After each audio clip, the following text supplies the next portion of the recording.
বাংলা ভিশনের সাপ্তাহিক আয়োজন mega live talk show BSRM গণতন্ত্র এখন অনুষ্ঠানে আপনাদের প্রত্যেককে স্বাগত। সুপ্রিয় দর্শক, আজ বিএসআরএম গণতন্ত্র এখনের 262তম পর্ব।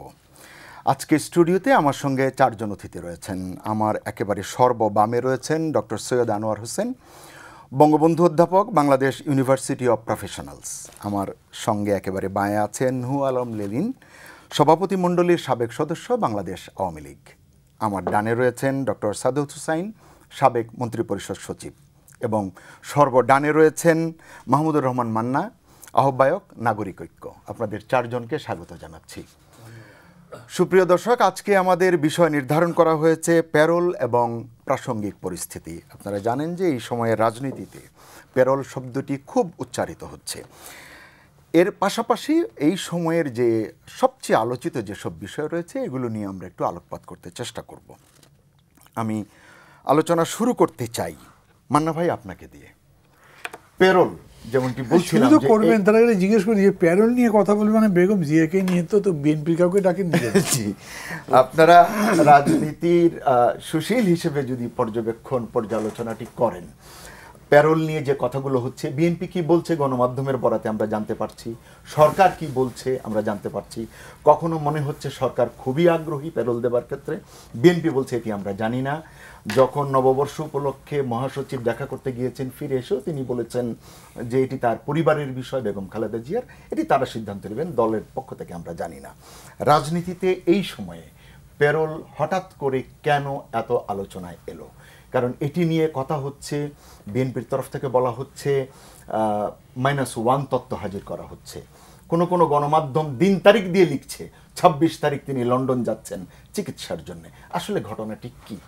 বিষয়টি এরকম করে আসবার কারণ একটাই হতে পারে, আমি মনে করি যে বেগম যেহেতু আসলে খুব অসুস্থ, এবং যেটা দেখলাম আমি তা হচ্ছে যে জেল কর্তৃপক্ষ তাকে প্রায় নিজেদের সিদ্ধান্ত মোতাবেক হোটেলে যারা পিজিতে পাঠিয়ে দিল। যদিও একদম নিজেদের সিদ্ধান্তে তারা তো পারতে পারেন না, এবং নিশ্চয়ই পিজি সেরকম করে তাকে গ্রহণ করেনি। ভেতরে নিশ্চয়ই সরকারি বা অন্যদের উদ্যোগ ছিল, কিন্তু এটা বোঝা গেছে যে তিনি খুবই অসুস্থ আছে। এটা নিয়ে বিরোধী দল বিএনপি যেমন চিন্তিত, আমরা সবাই তার জন্য চিন্তিত, তার চিকিৎসা হওয়া দরকার। এই বিবেচনা থেকে এমনিতে ধরেন বাজারে তো কথাবার্তা শোনা যাচ্ছিল যে উনি প্যারোলে যাবেন, তার সাথে একটা নেগোসিয়েশন হচ্ছে, বিএনপির সাথে সরকারি কথাবার্তা হচ্ছে, যদিও কোনোটারই আপনি সাপোর্টিভ ডকুমেন্ট পাবেন না। মানে আমি যে কথা বলবো, আমি বলবো হ্যাঁ এটাই হচ্ছে, এরকম বলতে পারবো না। আমি জানি না আর কেউ বলতে পারবেন কি না। সেই অর্থে এটা একেবারে একটা স্পেকুলেটিভ বিষয়, এটার উপরে খুব বিস্তারিত বলা আমি মনে করি খুব সম্ভব নয়। আলোচনাটা আসতেই পারে যেহেতু তার চিকিৎসা, এক নম্বর হচ্ছে যে উনি যেরকম করে চাইছেন সেরকম করে সরকার দিচ্ছে না। এমনকি উনি যে হসপিটালের কথা বলছেন, ইউনাইটেড হসপিটাল, এটাও সরকার দেয়নি। একেবারে খুবই অযৌক্তিক একটা বিষয় আমি মনে করি এই জন্যে যে বেসরকারি হাসপাতালে সাজাপ্রাপ্ত অনেকেই আছেন যাদের যাবজ্জীবন কারাদণ্ড আছে সেরকমও, আর খুব বড় সিরিয়াস ধরনের অভিযোগ আছে, যেমন মাদক সহ, ইয়াবা সহ, তারা বছরের পর বছর ধরে প্রাইভেট মেডিকেল বা হাসপাতালগুলোতে আছেন। এটা তো আমরা পত্রপত্রিকাতে পাচ্ছি। তো সেখানে ওনাকে এমনকি জেল থেকে ইউনাইটেডে আনাই যাবে না এরকম একটা অ্যাটিটিউড গভর্নমেন্ট নিল কেন? তখন সবার মধ্যেই মনে হচ্ছে যে ব্যাপারটা বোধহয় কোনো খুব মানে গভীরতার একটা কোনো বিষয় হচ্ছে যে শেষ পর্যন্ত বেগম জিয়া বাঁচেন কি বলেন। আমি বিএনপির লোকজনের মুখে এরকম কথা শুনেছি যে তারা তার জীবন সম্পর্কে চিন্তা করছে যে অসুখটা এতই বেশি, হয়তো উনি টিকতে পারবেন না বেশি দিন, অতএব তার একটু নমনীয় হয়েছে। আর সরকারের জন্য এটা একটা সুবিধা হয়েছে যে তাদের একমাত্র নেত্রী বা তাদের মূল নেত্রী তার জীবনের উপরে যখন শঙ্কা, তখন একটু দর কষাকষি তো বিরোধী দলের সাথে করাই যায়। তারা হয়তো আবার এই কথাটা বলছেন তাহলে তোমরা পার্লামেন্টের মধ্যে আসো, যেরকম করে পত্রিকায় আসছে, তা থেকে মনে হচ্ছে যে এটার মাঝে কোনো একটা বিষয় আছে। আর বিএনপির মহাসচিব যেরকম একটা বক্তব্য রেখেছেন যে এটা ঠিক দলের নয়, এটা পরিবারের সিদ্ধান্ত, মানে এটাও আমি বুঝলাম না। মানে যাই বলেন না কেন, বেগম জিয়া কখনোই কোনো পরিবারের সম্পত্তি নন, কোনো ব্যক্তিগত সম্পত্তি নন। উনি মানে এই দেশে 3 বারের প্রধানমন্ত্রী ছিলেন, এদেশের সবচেয়ে বড় বিরোধী দলের রাজনীতিতে বর্তমান উনি, বা সারা দেশে উনি একজন খুবই জনপ্রিয় নেত্রী। উনি জনগণের বাইরে থেকে, রাজনীতির বাইরে থেকে সিদ্ধান্ত নেবেন তো হওয়ারই কথা নয়, কিন্তু উনি কথাটা বললেন, বলে আবার পরদিনই কিন্তু পরিবর্তন করে বলেছেন যে এটা আমরা মানে এটা পরিবারের ঠিক না, আমরা সবাই মিলে দেখছি এরকম একটা কথা বলে এটা ঢাকা দেওয়ার চেষ্টা করেছে যাতে ওই পরিবারের উপরে না যায়। তারপরে আজকে আবার রিজভির ব্যাপারটা দেখলাম যে উনি বলছেন যে এটা হচ্ছে একটা মানে থেকে মাইনাস করার চেষ্টা। তা থেকে তো মনে হচ্ছে যে তাদের নিজেদের মধ্যে, যেটা আপনি বললেন, দলের মধ্যে একটু কিন্তু মত প্রকাশেও দ্বিমত দেখা যাচ্ছে, বা আমি মনে করি যে ঠিক খুবই ভারসাম্য রেখে কথাবার্তা তারা বলতে পারছে না, তারা তো এতখানি বিচলিত। আর সেখানে সরকারের পক্ষ থেকে খুব ইজিলি মানে উপভোগ করবার মতো একটা পরিস্থিতি হচ্ছে যে দেখো কি অবস্থায় পড়েছে, এখন নিজেরাই সামলাতে পারছো না, সো কথা মানো, বিদেশে পাঠিয়ে দেবো, চিকিৎসা হবে, না মানবে তো মরো, এখন এরকম করে অ্যাটিচিউডটা এরকম মনে হচ্ছে। মেবি সরকারের পক্ষ থেকে অফিসিয়ালি কিছু বলে, আমি তো একটাই কথা বলতে শুনেছি, সেটা হচ্ছে প্যারোলে যদি যেতে হয় তাহলে দরখাস্ত করতে হবে, তাছাড়া তো প্যারোল দেওয়া যাবে। যদিও এই কথাটা একেবারেই ভুল, কারণ ধরেন এরকম দেখেছি জেলের মধ্যে, আমি যখন জেলে ছিলাম তখনও দেখেছি আমার খুবই নিকটস্থ কেউ মারা গেছে, আমি জেলে আছি, আমার মা বা বাবা, আমি খবরও জানি না হয়তো, একদম প্যারোলের সমস্ত অ্যারেঞ্জমেন্ট নিয়ে এসছে পরিবার থেকে। এখন বলতে পারেন যে তাহলে পরিবারের পক্ষ থেকে হয়তো দরখাস্ত করা হয়েছিল, সেটা আমি জানি না, কিন্তু এটা এত একটা ইমার্জেন্সি সিচুয়েশন যে তখন আপনাকে প্যারোল দিতেই হবে। আমার মা মারা গেছে, আপনি কি তার জানাজায় যেতে দেবেন না? সেরকম তো হতেই পারে না, কাজে প্যারোলে এই ধরনের একটা বাধ্যবাধকতাও আছে। এই ক্ষেত্রে চিকিৎসার ক্ষেত্রে কী হয় তা জানি না। একটা জিনিস আমি দেখেছিলাম, সেটা হচ্ছে তখন আমি নিজেও জাসদ করতাম, আসম আব্দুর রব গেছিলেন তখন, মানে উনি খুবই অসুস্থ, সে বিষয়ে কানের অসুখ অন্যান্য কিছুতে, তাকে জার্মানি পাঠাচ্ছে, ডাক্তারদের একটা প্রেসক্রিপশনের উপর উনি গেছেন। এটাকে আমি প্যারোল বলবো এই কারণে যে তার সাথে কিন্তু আবার সিকিউরিটির লোক গেছিল, পুলিশের লোক গেছিল, কিন্তু জার্মানিতে চিকিৎসা করবার সময় ওই সিকিউরিটিকে হসপিটাল বের করে দিয়েছে। এই যে কিসের সিকিউরিটি, কিসের কি, আমরা ফ্রি মানুষের চিকিৎসা করবো বলে তাকে বের করে দিয়েছিল। এইটা এখনও ইউরোপের বিভিন্ন দেশে চলে। তো এখানে কি অ্যারেঞ্জমেন্ট হচ্ছে কেউ তো কিছুই জানি না, ফলে বলা সম্ভব নয় বিষয়ের পক্ষে। এ বিষয়ে লেনিন ভাই কি আলোকপাত করতে পারেন যে সরকার কেন হঠাৎ করেই তো এই আলোচনায় এলো, কয়েকজন মন্ত্রী বলতে শুরু করলেন, আবার আওয়ামী লীগের তরফ থেকেই হানিফ সাহেব বললেন যে না এটি সম্ভব নয়, আইনি প্রক্রিয়ায় যেতে হবে, কিন্তু বিএনপির তরফ থেকে যেটি গতকালকেও রুহুল কবির রিজভী বলেছেন, আদালতে হস্তক্ষেপ বন্ধ হলেই তো খালেদার মুক্তি সম্ভব। ধন্যবাদ। রিজভী একজন জ্ঞানী মানুষ, পণ্ডিত মানুষ, মাঝে মাঝে সারমান দেন, কাজেই কোন প্রক্রিয়ায় কী হবে জানি না। আমি মনে করি তো সোজা কথা, এটা যে এটা আপনি বলছেন আলোকপাত করব, তা আমরা তো নিজেরাই এটার ব্যাপারে কোনো আলোকের মধ্যে নাই। কাজে আমি কি করে আলোকপাত করব? কেউ কি বলতে পারবেন যে কোনটা হচ্ছে? আমাদের মান্না ভাই ঠিকই বলেছেন যে এটা যা হচ্ছে আপনি এখন পর্দার অন্তরালে হচ্ছে, হয়তো স্পেকুলেটিভ কথাবার্তাই হয়তো বলা যেতে পারে। তবে এইটা একটা পরিষ্কার যে কথাটা দ্বিধাহীন চিত্তে বলা যায়, সেটা হচ্ছে বেগম খালেদা জিয়ার মুক্তি প্যারোলে বা জামিনে বা যাই হোক না কেন, নিঃসন্দেহে সরকারের সাথে কোনো না কোনো পর্যায়ে কোনো না কোনোভাবে এক ধরনের মানে দর কষাকষি হোক, ডায়ালগ হোক, আন্ডারস্ট্যান্ডিংয়ের চেষ্টাই হোক, একটা কিছু হচ্ছে। মানে এটি সরকারের তরফ থেকে না বিএনপির তরফ? দুই তরফ থেকে হতে পারে। কার তরফ থেকে হচ্ছে এটা তো স্পেকুলেশনে, এইটা বলতে পারবো, স্পেকুলেশন। হ্যাঁ, কার তরফে হচ্ছে এটা না। আপনি যদি তর্কের খাতিরে বলতে শুরু করলো সরকারের তরফ থেকে, না, তর্কের খাতিরে যদি বলেন সরকারের কোনো দায় পড়ে নাই, ওনাকে তাড়াতাড়ি মুক্তি দিতে হবে, প্যারোলে মুক্তি দিতে হবে, সরকার তো আইনের কথা বলেই তাকে ধরে রাখতে পারে এবং পারছে, করছে, যে তিনি দণ্ডপ্রাপ্ত আসামি আছেন, তারপরে আরও উচ্চ আদালতে কি করবে না করবে ইত্যাদি। কাজে সরকারের কোনো এই ব্যাপারে তাড়া থাকার কোনো যুক্তিসঙ্গত কারণ নাই। কারণ থাকতে পারে তাদের দুটো কারণ থাকতে পারে। একটা মান্না ভাই বলেছেন যে উনি অসুস্থ, কাজে ওনার উন্নত চিকিৎসার জন্য দেশে বিদেশে মানে চেষ্টা করতে হবে, সেই দিক থেকে হয়তো তার একটা চেষ্টা থাকতে পারে। উন্নত চিকিৎসার জন্য বিদেশে যেতে দেওয়া হবে, দেশের মধ্যেই তার পছন্দের আমি আসছি। আমাদের দেশে এইটা কোনোভাবে কি স্বীকৃত আমি জানি না। আমাদের দেশের লোক কথায় কথায়, হ্যাঁ, যাদের টাকা পয়সা আছে তারা একটু বেশি যায়, তারপরেও সিরিয়াস রুগীরা বেশিরভাগ ক্ষেত্রে ভারতের পরেই বেশিরভাগ লোক যায় সিঙ্গাপুরের ট্রিটমেন্ট, ব্যাংকক যায়, সিঙ্গাপুর ব্যাংকক যায়। এখন বেগম খালেদা জিয়া তিনি গো ধরেছেন যে ইউনাইটেড হাসপাতালেই হচ্ছে নাকি সর্বোত্তম জায়গা। যেখানে কারো প্রাণহানি ঘটবে না, তার উন্নত চিকিৎসা হবে।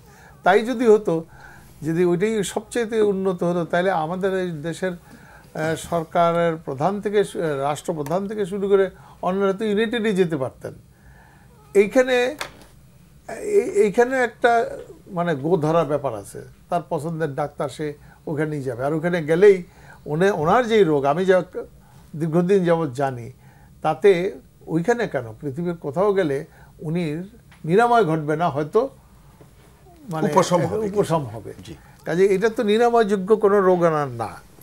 আর এটার মধ্যে পলিটিক্স আপনি নিজেই বোঝেন, উনিও পলিটিশিয়ান, যারা তাকে গ্রেপ্তার করে রেখেছে আইনের মাধ্যমে, যিনি কারাদণ্ড ভোগ করছেন, তারও রাজনীতি। কাজে এটা তো একটা রাজনীতি আছে, এবং সেই রাজনীতির জন্যই যেমন বিরোধী দলের থেকে তার সুচিকিৎসা হচ্ছে না, মেডিকেল বোর্ড করার পরেও বাংলাদেশের সর্বোচ্চ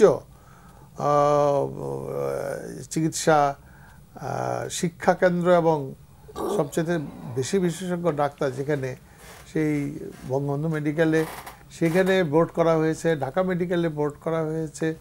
তো তার চাইতে ইউনাইটেড বড় হয়ে গেল কেন, এটা আমি জানি না। কোনো পার্টিকুলার বিষয়ে হতে পারে, সকলেই জানে যে হার্টের ব্যাপারে, তো ওনার তো হার্টের প্রবলেম না, ওনার তো প্রবলেম অন্য জায়গায়, যা শুনি।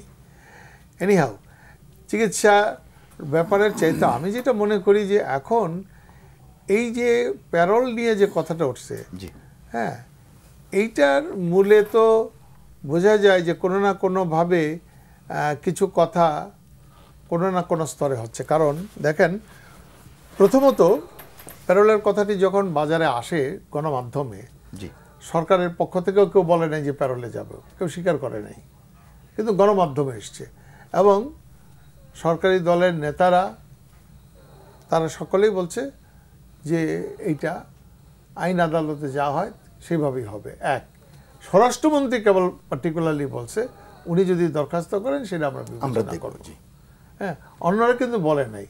আবার এখন বললেন যে হানিফ সাহেব বলছে যে না, এটা আইনি প্রক্রিয়া হবে, তাইলে প্যারোল নিয়ে কেন? এবং বিরোধী দলের পক্ষ থেকে বলছে কোনো প্রশ্নই ওঠে না প্যারোলের।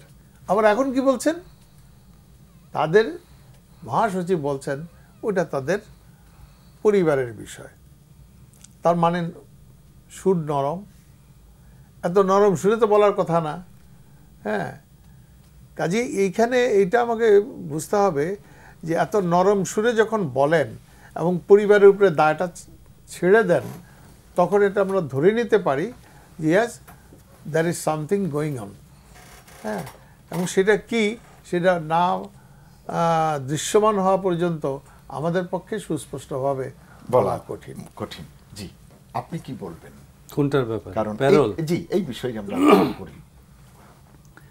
প্যারোল তো মানে আপনি তো প্রশাসনিক যে নিয়ম এটি তো জানবেন, যেহেতু আপনি স্বরাষ্ট্র মন্ত্রণালয়ে সচিব হিসেবে দায়িত্ব পালন করেন। আমি একটা কথা সাদুদের আগে বলি। জি, আমাদের এই দেশে একটা কথা চালু আছে, বাংলাদেশ হচ্ছে সব সম্ভবের দেশ। আমি কিছুই অসম্ভব মনে করি। হ্যাঁ, বাংলাদেশ এবং রাজনীতি তো তাই বলে না যে সব সম্ভবের শেষ বলে কিছু, সব সম্ভবের না। প্যারোল তো নর্মালি আইনি তো সব কিছু, যে কোনো কারা বন্দির ব্যাপারে যাই কিছু ঘটে সব কিছু আইনি হইতে হবে, অ্যাকসেপ্ট কিলিং অফ 4 কি বলে জাতীয় নেতা যাদেরকে মারা হয়েছে, সেটা কোনো আইনের মধ্যে পড়ে নাই, সেটা কাজ, একটা খুনের কাজ হয়েছে। আর এমনি তো আপনি প্যারোলে যে আসে সেটা একটা রীতিনীতি আইনের মধ্যে, জেল কোডের এগুলির মধ্যেই হয়। তবে প্যারোল এরকম লেভেলের পলিটিক্যাল লোক প্যারোলে যাওয়া মানে হলো তার পলিটিক্যাল ক্যারিয়ার শেষ, এটা নিয়ে কোনো সন্দেহ নাই। প্যারোল হচ্ছে একটা ক্লিমেন্সি, যেমন ইয়েতে ঢাকা ইউনিভার্সিটির ওই যে ইয়েদের টিচারদেরকে মিলিটারিরা যখন ধরে নিয়ে গেছিল, তারপরে ওনাদেরকে প্রথমে প্যারোলে ছাড়ছে ইয়ে হওয়ার পরে প্রেসিডেন্ট, তখন তারা বলছে যে না, এটা তো যথেষ্ট না, আমার তো সব রয়ে গেল, সেই যে যা যা সাজা দিচ্ছে ওই দিচ্ছে। তখন কেসের মাধ্যমে এগুলি সব ঠিক করা হয়েছে, সমস্ত মানে তাদের সাজা যেগুলি হয়েছে সেগুলি বাতিল করা হয়েছে, তা না হলে কিন্তু ইয়ে থেকে যায়। এখন আমি যেটা বলছি, বেগম জিয়া লেভেলের একটা লোক যদি প্যারোলে ইয়েতে যায় তো তার পলিটিক্যাল ক্যারিয়ার শেষ। কারণ প্যারোল মানি হলো আমি সরকারের দয়া নিয়ে আবেদন করে সরকারের কাছে আমি যাব। এবং আমি আরেকটা বুঝি না কেন উনি প্যারোলে যাবেন। যদি গভর্নমেন্টের সাথে যে কোনোভাবে আন্ডারস্ট্যান্ডিং হয় তো জামুনার তো 4টা কেস মাত্র বাকি আছে, এবং সেই কেসগুলি হচ্ছে ওই যে 15ই আগস্টের তার জন্মদিন, তারপরে শহীদের সংখ্যা, এগুলি তো সিভিল নেচারের কে কোথায় কমেন্ট করছে, এগুলি তো একদিনে 4টা কেস সব সাহিত্য। একটা কেসে বোধহয় একটু জটিলতা আছে, হাইকোর্টে যে ইয়েটা হয়েছে, হাইকোর্টে যে ওনার যে সাজা বেড়ে গেছে সেটা ওনাকে অ্যাপেলেট ডিভিশনে কেস করতে হবে, সেটা বোধহয় ওনারা ব্যবস্থা নিচ্ছেন বলছেন, তখন অ্যাপেলেট ডিভিশনের কাছে। এমন পরিস্থিতিতে এই বিষয়টি কেন আলোচনায় এলো? এখন এটা তো নূহ আলম লেলেন যে বলছে যে ঘটনা একটা ঘটছে নিশ্চয়ই, সেটা আমরা জানি না। সাধারণত আমি একটা জিনিস জানার জন্য, এটা এর জন্য যে তারেক রহমান তিনিও কিন্তু মামলার আসামি ছিলেন তখন, দণ্ডটা হয়তো তখন ঘোষণা করা হয়নি। এই যে তত্ত্বাবধায়ক সরকারের আমলে যে তাকে যে যেতে দেওয়া হলো সেটা কোন আইনে? প্যারোলে গেছে, সে তো প্যারোলে গেছে, প্যারোলে তো অনেকে যেতে পারে। প্যারোলে তখন প্যারোলে গেলে হলো যে মানে বিচারাধীন একটা লোক প্যারোলে গেছে, গিয়ে সে আসে নাই। আর তারেক রহমানের এবং খালেদার এক না। খালেদা একটা পার্টির চিফ, দীর্ঘদিন পলিটিক্যাল করে বিল্ড আপ করে আপসীন নেত্রী হিসাবে উনি একটা ইমেজ বিল্ড করছেন। এখন যদি উনি চলে যান তাহলে হবে। এখন হোম মিনিস্টার এই কথাটা যখন বলছে, আমি এটা শুনে আমার মনে হলো যে যদি উনি দরখাস্ত করে যাইতে হয় এবং দরখাস্ত আসলে বিবেচিত, তাহলে এই কথাটা বলছেন কেন? গায়ে পড়ে এই কথা বলছেন কেন? যে এটা আমরা নিশ্চয়ই কোনো জায়গাতে কোনো কথাবার্তা হয়েছে, ছোটোখাটো কারোর সাথে হোক, বড় হতো, ছোটোখাটো আন্ডারস্ট্যান্ডিং হোক, একটাই হয়েছে। প্যারোল দিয়েছিল, প্যারোল না, পরে জামিন করে ফেলছে। সেটা হলো কিনা জুনায়েদ বাবুনগরী। জুনায়েদ বাবুনগরী যখন পায়ের মধ্যে প্রচুর পাস এসে গেল এবং যখন পা ভারী হয়ে গেল এবং চারদিকে রটনা হয়ে গেল যে ওনার অবস্থা খুবই খারাপ, সেই অবস্থায় সরকার তাড়াতাড়ি করে প্রথমে বোধহয় প্যারোলের হয়েছিল, পরে তাকে বোধহয় জামিন করে দিয়েছে। এই জায়গাতেই আপনি যে সঠিক একটি জায়গায় গেছেন, এমন মনে করছে কিনা সরকারের তরফ থেকে, মনে করা হচ্ছে কিনা যে বেগম খালেদা জিয়ার শারীরিক অবস্থা খুব খারাপ, আল্লাহ না করুন নেতিবাচক কোনো সংবাদ যদি আমাদের শুনতে হয়, সেটি বাংলাদেশের বিদ্যমান রাজনীতি হয়তো ধারণ করতে পারবে না, বা কি হবে আমি ঠিক জানি না, মানে সেরকম পরিস্থিতিকে এড়িয়ে যাবার কোনো চেষ্টা কিনা? এগুলি আপনারা অযথা আমাদেরকে জিজ্ঞেস করেন কেন? এগুলি আপনারা সরকারের কোনো লোককে জিজ্ঞেস করেন না কেন? না, নূহ আলম তো সরকারে এখন ওইভাবে না, এটা যারা ভিতরে আছে তাদেরকে ডেকে এনে জিজ্ঞেস করতে পারেন যে ভাই এটা আপনারা কি ভয় পাচ্ছেন, কোনো হচ্ছে না? আমরা তো এটা বলতে পারবো না। তবে সময় হয়েছিল, বললাম তো বাবুনগরীর সময় এটা হয়েছিল। আর জামিন তো ওনার আর যে কেস যেগুলি আছে এগুলিতে খুব ইজিলি ইচ্ছা করলে যদি প্যারোলি আন্ডারস্ট্যান্ডিং হয় তাহলে জামিনের আন্ডারস্ট্যান্ডিং হতে পারে। জামিন তো বললাম তো একটা কেস ছাড়া, বাকিগুলি তো কোনো কেসই না। জি, যথার্থই। আপনার মন্তব্য এবং পর্যালোচনা শুনতে চাই। যা আলোচনা চলছিল তার সারাংশটা আপনার কাছ থেকে। আলোচনা তিনজনের শুনলাম। জি, আমার বলার তো তেমন কিছু থাকলো বলে মনে হলো না। তবে সব আলোর কথা আপনি বলেছিলেন, নলিন ভাই বললেন আলো তো আমাদের কারো কাছেই নাই, আলো ফেলবো কোত্থেকে? ব্যাপারটা তাই যে ঘটনাটা যে কি ঘটছে, সরকারের ভেতরে কি ঘটছে, বিএনপির ভেতরে কি ঘটছে, আমরা কেউ কিন্তু কিছু জানি না। এখন সংবাদ মাধ্যমে যা এসেছে তার উপর ভিত্তি করে আজকে আপনাদের এই আলোচনার সভাটি। তো বাংলাদেশের সংবাদ মাধ্যম সম্পর্কে আমার নিজস্ব ধারণাটা খুব ভালো না আর কি। কারণ সংবাদ কাকে বলে, আমি একবার একটা লেখা লিখেছিলাম, সংবাদ যুগান্তরের প্রথম সংখ্যায় লিখেছিলাম, সংবাদ, সাংবাদিক, সংবাদপত্র, এই তিনটি শব্দের নিহিতার্থ এবং বাস্তব অর্থ নিয়ে আমি নেতিবাচক উপসংহার টেনেছিলাম। কাজে সংবাদপত্রে যা এসছে তা পরিপূর্ণ নির্ভরযোগ্য না আমার কাছে, এবং সেটা ইতিহাস চর্চার ক্ষেত্রে বলা হয় যে সংবাদ মাধ্যম থেকে কোনো তথ্য গ্রহণ করলে তার যাচাই বাছাই না করে যদি লিপিবদ্ধ করা হয়, ইতিহাস তা গ্রহণ করে না। যাকে এখন আরেকটা কথা হচ্ছে যে প্যারোল না জামিন আজকের আলোচনার মূল বিষয়। এটা তো পরিপূর্ণ আইনি ব্যাপার, আমরা তো এখানে কেউ আইনের মানুষ নই। তবু দুজন রাজনীতিবিদ আছেন, আর একজন সাদত ভাই তো প্রশাসনিক অভিজ্ঞতা আছে, আমার কোনোটাই নাই। 2-4 পাতা পড়া, পড়ানোর বাইরে কোনো অভিজ্ঞতা আমার নাই। তো আমার যা যৎসামান্য যে মানে জ্ঞান তো নেই, অজ্ঞানতাও একেবারে চূড়ান্ত, তা থেকেই বলি যে এখন আমার কাছে যেটা মনে হচ্ছে যে কোথাও না কিছু ঘটেছে, যা রটে তার কিছুটা বটে। সাংবাদিকরা যে আঁচ করেছে নিশ্চয়ই তাদের কোনো তথ্য ভিত্তি আছে, অবশ্য কেউ সেটা উল্লেখ করে না, সেটা সংবাদপত্রের নিয়ম আর কি। তো এখন আমি যতটুকু জানি যে প্যারোলের ধারণাটা এখন বাতিল হয়ে গেছে যতদূর সম্ভব। এটা কিন্তু নির্ভরযোগ্য কোনো সূত্র না, সংবাদ মাধ্যমের তথ্য। জামিনে যাবার কথা ভাবা হচ্ছে, এই জন্য যে সরকার সামনে কিন্তু একটা মূলের মতো ঝুলছে। ওই যে 6 জন বিএনপি সাংসদের শপথ গ্রহণ, তারা কিন্তু বলছে যে খালেদা জিয়া মুক্ত, আমরা সংসদে পা রাখবো। তো সরকারের পক্ষে কিন্তু বড় রকমের একটা ট্রাম্প কার্ড চলে আসবে যদি এই 6 জনকে শপথ গ্রহণ করাতে পারে। আর খালেদা জিয়াকে বাংলাদেশ থেকে বাইরেও পাঠানোর যদি একটা ব্যবস্থা করা যায়, ওই যে -1 কি সেটা পরের ব্যাপার, তাহলে তো সেটা প্যারোলে হতে পারে, জামিনও হতে পারে। কিন্তু সাদত ভাই যেটা বলেন, প্যারোলে যদি মুক্তি নেন তাহলে রাজনৈতিক ক্যারিয়ার শেষ, রিয়েল মাইনাস, একেবারে আসল মাইনাস, এটাও সত্যি কথা। তো এই ক্ষেত্রে কিন্তু একটি দৃষ্টান্ত আছে আমাদের সামনে। নওয়াজ শরীফের 20 বছর জেল হয়েছে দুর্নীতির মামলায়, তাকে চিকিৎসার জন্য জামিন দেওয়া হয়েছে, প্যারোল নয় আর কি, অর্থাৎ 2 কলি রক্ষা করা হয়েছে।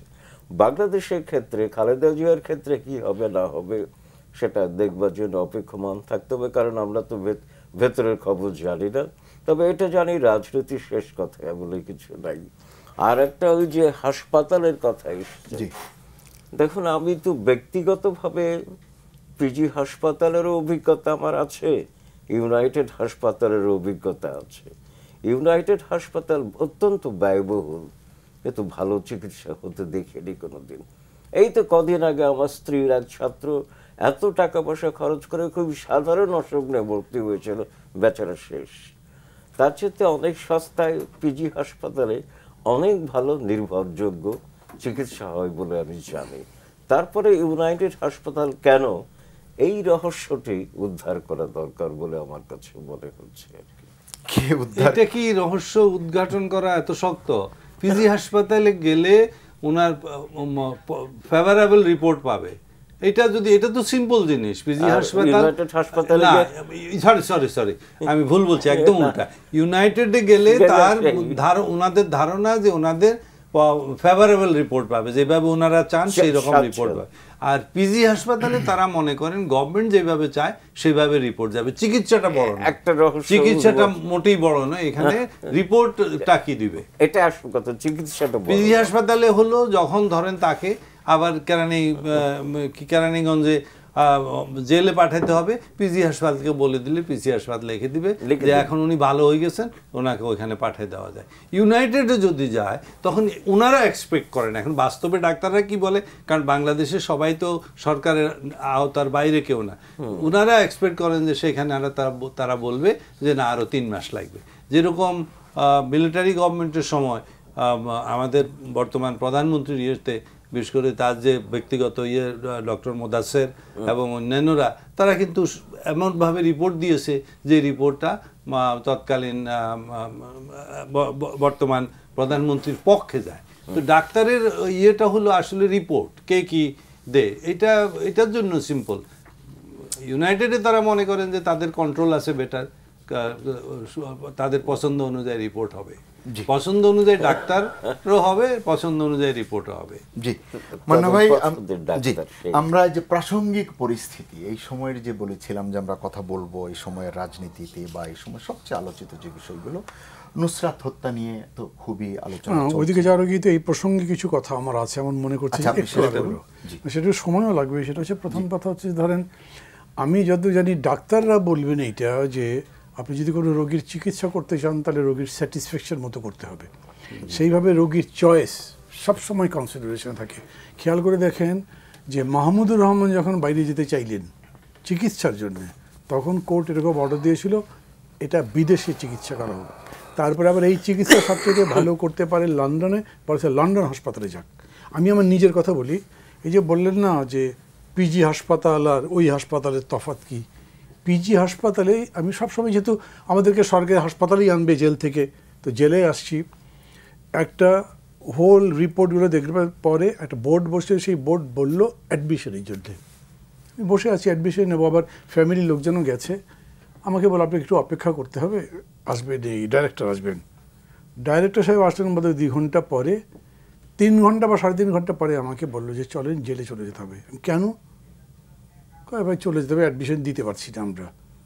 দিতে পারছেন না কেন? তখন বলছে যে ডাইরেক্টরের সাথে কথা বলেন। সেটা খুবই এভিডেন্ট যে ডাইরেক্টর বদলে দিচ্ছেন, উনি অ্যাডমিশন দেবেন না। এবং আপনারা সবই জানেন এখন যতগুলো সরকারি মেডিকেল কলেজ হাসপাতাল আছে সেই সব জায়গাতে সরকারের একজন নিয়োজিত ডাইরেক্টর আছেন, এবং মোস্ট অফ দি কেসেস তারা আর্মির লোক, তারা এটা ম্যানিপুলেট করেন। সো আমাকে কী করতে হয়েছে, হসপিটাল আসবার জন্য পরে আমি হাইকোর্টে এটার উপরে অ্যাপিল করেছি। আমার সমস্ত রিপোর্ট পড়ব পরে হাইকোর্ট এইভাবে নির্দেশ দিয়েছে তাকে আগামী 48 ঘন্টার মধ্যে যেন ইব্রাহিম কার্ডিয়াকে ভর্তি করা হয়। সো কোর্ট এটা করতে পারে। কোর্ট যেরকম মির্জা ফখরুলের ব্যাপারেও বলেছিল। তাই বেগম জিয়ার চিকিৎসার ব্যাপারে বেগম জিয়ার ইচ্ছাকে প্রাধান্য দেবে না, এর মধ্যে কি আছে উদ্ঘাটন করতে হবে, এটা কোনো বিষয় হলো না। কারণ আমাদের দেশের ডাক্তার একদম উল্টাপাল্টা রিপোর্ট দিয়ে ফেললেই তারপরে সেই রিপোর্ট পরে যদি ফলস প্রমাণিত তাহলে তার জন্য উনি পানিশড হতে পারেন। আর জেনারেলি আমাদের দেশের ডাক্তার কিন্তু বিদেশি ট্রিটমেন্টের জন্য বলতে চান না, কারণ তখন তাদের মানে ইনসাফিসিয়েন্সি অথবা অযোগ্যতার একটা প্রমাণ, যে তার মধ্যে আমি ট্রিটমেন্ট করতে পারি না দেশে, তুমি পারো না, এরকম কি বাস্তব অবস্থা? যে কারণে তারা বিদেশের কথা বলতে চান না। বিদেশে যে কটা ট্রিটমেন্টের ব্যাপারে আমি দেখলাম এই পর্যন্ত, আমার ধরো 2 বছর জেলে পরে, এই 2 বছরে মোস্ট অফ দি কেসেস হয়তো মেডিকেল বোর্ডের রিপোর্টটা চেয়েছে কি, তারপরে কোর্ট অর্ডার দিয়েছে। বেগম জিয়া কী চেয়েছিলেন? উনি চেয়েছিলেন যে উনি ইউনাইটেডে যাবেন। আচ্ছা, ইউনাইটেডে গেলে কি রিপোর্ট দেবে? না থেকে বিদেশে না পাঠালেই চলবে না, এরকম কোনো রিপোর্ট দেওয়ার ক্ষমতাই নেই ডাক্তারের। ডাক্তারের বলতে হবে যে এই হলো অসুখ, এই অসুখ আমরা এখানে ট্রিটমেন্ট করতে পারবো না। বুঝে দেখেন, বেগম জিয়ার তরফ থেকে তো কোর্টের মাধ্যমে কোনো চেষ্টা কি করা হয়েছে? না, বেগম জিয়ার মাধ্যমে কোর্টের মাধ্যমে চেষ্টা করা হবে না, কোথায় চিকিৎসা করাতে হবে সেটা তো না। এটা উনি এইভাবে চেয়েছেন কিনা তা আমি জানি না, তারা এটার জন্য কোর্টে গেছেন কিনা তাও জানি না, কারণ কোর্টের উপর তাদের ভরসা নাও থাকতে পারে। যেরকম সাদাত ভাই বললেন, তার এই মামলাগুলো তো জামিন হতেই পারে, আপনি জামিন দিয়ে দেন, জামিন দেবার পরে চিকিৎসা করবেন, কিন্তু জামিন তো আপনি দেবেন না, সিদ্ধান্ত আপনার। এবং তারপরেও এই যে প্যারোল নিয়ে কথাবার্তা হচ্ছে, এটার মধ্যে একটা খেলা চলছে। দেখেন, সাদাত ভাই যদিও বলেছেন সিনিয়র, আমার কাছে রেসপেক্ট করে আমি বলছি, প্যারোলে নিয়ে গেলেই তার পলিটিক্স শেষ হয়ে যাবে, এটা কিন্তু কথা না। কেন? উনি এরকম অসুস্থ বা যে কেউ এমন অসুস্থ যে আসলে উনি বাঁচেন মরেন একটা সমস্যা, তখন তার আত্মীয় স্বজনরা কী করবে? বাঁচাতে হবে তো ভাই, পলিটিক্স পরে থাক, পার্টি পরে থাক, আমি আমার মাকে বাঁচাতে চাই, আমার বোনকে বাঁচাতে চাই, আমার হাজব্যান্ডকে বাঁচাতে চাই। অ্যাপিল করে দিল গভর্নমেন্টের কাছে, গভর্নমেন্ট দিতে পারে, পাঠিয়ে দিল, উনি চলে গেলেন। মানুষ বুঝবে যে তাকে বাঁচাবার জন্য এটা করা প্রয়োজন ছিল, তাতে তার রাজনীতি শেষ হবে না। কিন্তু এইখানে সমস্যা হয়েছে, এই চিকিৎসার জন্য আপনি আবার দর কষাকষি করছেন, 6 জনকে এসে শপথ দিতে হবে। এইটা যদি নেন তখন মানুষ বলতে পারে যে তার মানে এটা একটা বার্টার হয়েছে, ট্রেড হয়েছে, এইটা তার ক্ষতি করতে পারে। এই জায়গাতেই একটা সমস্যা তৈরি হয়েছে। না হলে আমি সর্বশেষ আজকে বোধহয় আমাদের সময় বা কোন পত্রিকা, সেখানে কিন্তু রিপোর্টে এরকম আছে যে 3 জন নেতা দেখা করতে গেছেন বেগম জিয়ার সাথে, তারা ফিরে এসে বলেছেন যে উনি বলেছেন উনি প্যারোলে যাবেন না, আর প্যারোলে যদি যান তাহলে ওই শর্ত তার সাথে যুক্ত থাকতে পারবে না। আমি মনে করছি এই রিপোর্টটা কারেক্ট। এটা যদি কারেক্ট হয় তাহলে বেগম জিয়ার পজিশন তো কারেক্ট। উনি খুবই অসুস্থ বোধ করছেন, চিকিৎসা করতে চান, বিদেশেও যেতে চান, হয়তো প্যারোলেও যেতে চান, এমএলএফ ডেফিনিটটা হয়তো প্যারোলেও যেতে চান, কিন্তু তার বদলে এদেরকে যোগ দিতে হবে পার্লামেন্টে, যেই পার্লামেন্ট সম্পর্কে সবাই মিলে বলছেন যে এটা গ্রহণযোগ্য নয়, নির্বাচন পরিত্যাগ করছি, নতুন নির্বাচন দেন, তাহলে তো মূল দাবিটা ছেড়ে দিচ্ছেন আপনি। সেই জায়গাতে একটা বড় পলিটিক্যাল কোয়েশ্চেন দাঁড়িয়ে গেছে। জি, রেন ভাই, আপনি কি মনে করেন যে যে পেরোলে গেলে যে কথাটি ডক্টর সাদাত হোসেন বললেন যে পলিটিক্যাল ক্যারিয়ার শেষ, মান্না ভাই তো তার একটি দেখেন আমাদের এখানে একটা ট্রেডিশন আছে। ট্রেডিশনটা হচ্ছে যে 69-এ বঙ্গবন্ধুর কে বলা হয়েছিল যে প্যারোলে মুক্তি দিয়ে গোলটেবিল বৈঠকে যাওয়ার জন্য, এবং তখন বঙ্গবন্ধু প্যারোলে মুক্তি নিয়ে গোলটেবিলে যাওয়ার ব্যাপারে অস্বীকৃতি জানিয়েছিলেন। একটা প্রচণ্ড প্রবল গণ আন্দোলনের পটভূমিতে এবং ওই ধরনের একটা মামলা থাকা সত্ত্বেও বঙ্গবন্ধুর মতো নেতা তিনি সিদ্ধান্ত নিয়েছিলেন যে কোনো প্যারোল ট্যারোল নাই, তার বিরুদ্ধে মামলা উইথড্র করতে হবে এবং বিনা শর্তে মুক্তি দিতে হবে, এবং সেভাবেই কিন্তু ঘটনাটা ঘটেছে। এবং আমি মনে করি যে বঙ্গবন্ধুর ওই প্যারোলে না যাওয়াটা আমাদের দেশের রাজনৈতিক সংস্কৃতিতে একটা স্ট্যান্ডার্ড সেট করেছে। সাদাতের সাথে এই ব্যাপারে আমি একমত যে এই স্ট্যান্ডার্ডটা সেট করার ভেতর দিয়ে সবাই এইটা আমরা মনে করি যে প্যারোলে যাওয়াটা কোনো না কোনো ধরনের মানে ওই প্যারোল দুই ধরনের আছে, কিন্তু একটা প্যারোল হচ্ছে যে বাবা মারা গেছে তার মৃতদেহ সৎকার করার জন্য যাওয়া, সেটা তো তাৎক্ষণিক। হ্যাঁ, আর একটা প্যারোল হচ্ছে যে দীর্ঘ মেয়াদী মানে চিকিৎসার জন্য হোক বা বাইরে থাকার জন্য যে প্যারোল, সেটা একটা ডিফারেন্ট প্যারোল।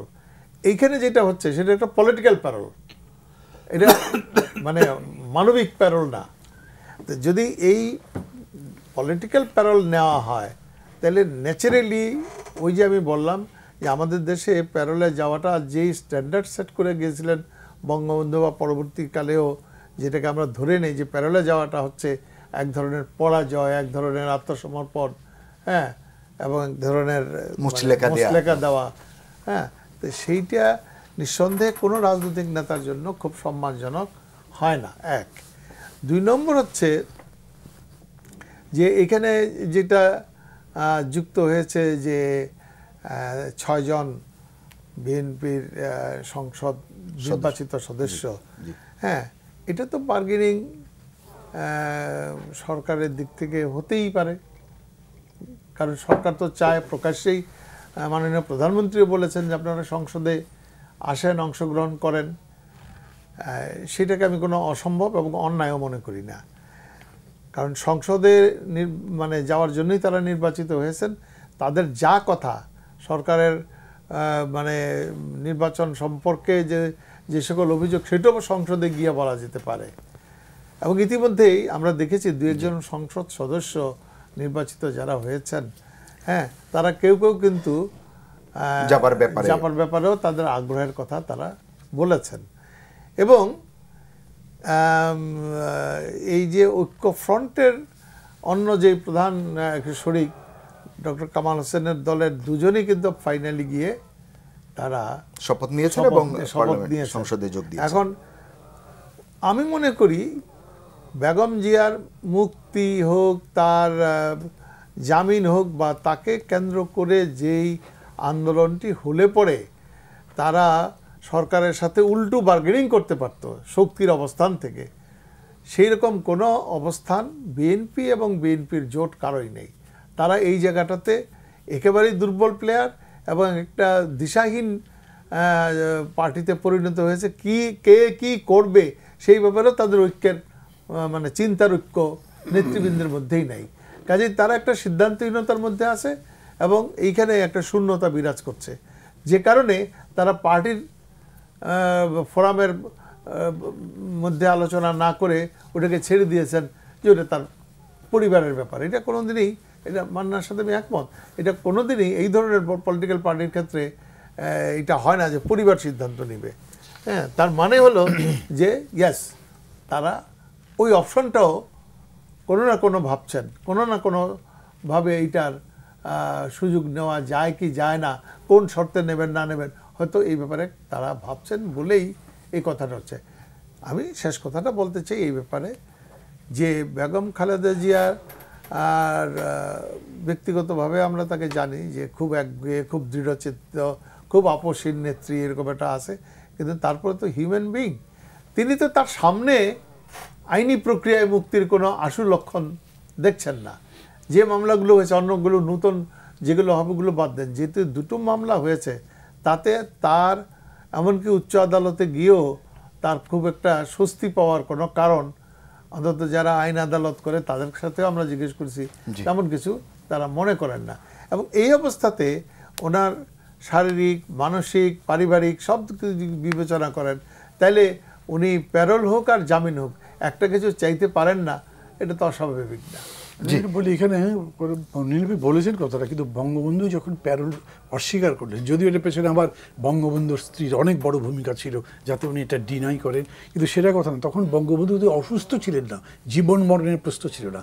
এইখানে যদি জীবন মরণের প্রশ্ন থাকে তখনই আমি বলছি, তা না হলে না। জি, আমরা যেহেতু এই আলোচনায় এলো 6 জন সংসদ সদস্য বিএনপির তাদের শপথ নেওয়া এবং সংসদে যোগ দেওয়ার বিষয়টি নিয়ে, আপনি জানেন স্পিকার থেকে শুরু করে আওয়ামী লীগ নেতা মোহাম্মদ নাসিম এবং প্রধানমন্ত্রীও বলেছেন আপনারা আসুন কথা বলুন, 6 জন 60 জনের কথা বলুন, আপনাদের যা বক্তব্য আছে কথা বলতে দেয়া হবে। এখন আমার প্রশ্ন হচ্ছে যে আমি যদি একটি প্রশ্ন করি হয়তো বলবেন যে স্পেকুলেশনের জায়গা থেকে কিভাবে বলবো যে আর তো 11-12 দিন আছে।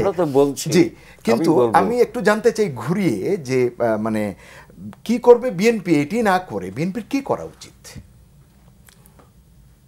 আমার দৃষ্টিভঙ্গি থেকে যদি আমি বিচার করি তাহলে আমি মনে করি বিএনপি সরকারের সঙ্গে আলোচনায় যাওয়া উচিত। আলোচনার অর্থটা সমঝোতাও হতে পারে, কারণ বিএনপি তো বহুদিন ক্ষমতার বাইরে থেকে রাজনীতি করতে পারেনি। আমি যেটা সবসময় বলে এসছি যে প্রতিদিন আমরা টেলিভিশনে অন্তত সন্ধ্যেবেলা, রাতের বেলা যখন আমি খবর শুনি, দেখি রুহুল কবির রিজভী একটি মুদ্রিত কাগজ পড়ে শোনাচ্ছে আর সাংবাদিকরা দুদিক দিয়ে বসে আছে। এর বাইরে কিন্তু বিএনপির কোনো কর্মকাণ্ড আমি দেখছি না, এটা রাজনীতি নয়। সেই জন্য বলি যে বিএনপি হয়ে গেছে জাতীয়তাবাদী দল নয়, বিবৃতিবাদী দল। তো শুধু বিবৃতি দিয়ে রাজনীতি হয় না, রাজনীতি রাজপথেও থাকতে হয়, জনগণ লগ্ন যে ইস্যুগুলো আছে সেগুলোর সঙ্গে থাকতে হয়। কাজে বিএনপি দেখেছে তারা কিছুই করতে পারছে না, নেতৃত্ব এবং সাংগঠনিক দুর্বলতা অনেক। সেই প্রেক্ষাপটে বেগম খালেদা জিয়াকে যদি বার করে আনা যায় কোনোভাবে, সেটি তাদের জন্য সবচেয়ে বড় কাজ হবে। আর অন্যদিকে সরকারের দিক থেকে যে বক্তব্যটি দেওয়া হচ্ছে যে যারা সাংসদ হন যে কোনো দল থেকে, তারা কিন্তু নির্বাচিত হন জনগণের দ্বারা। দল তাদের মনোনয়ন দিতে পারে, কিন্তু নির্বাচন করে জনগণ। মনোনয়ন দানকারীর চাইতেও নির্বাচক যারা, তাদের ক্ষমতা কিন্তু বেশি, কারণ সংবিধান অনুযায়ী রাষ্ট্র ক্ষমতার মালিক জনগণ, দল কিন্তু নয়। এবং বিএনপির প্রতিষ্ঠাতাই বলেছেন দলের চেয়ে দেশ বড়, দলের চেয়ে দেশ বড়। সেই সুবাদে আমি বলি যে শপথ গ্রহণ করা দরকার।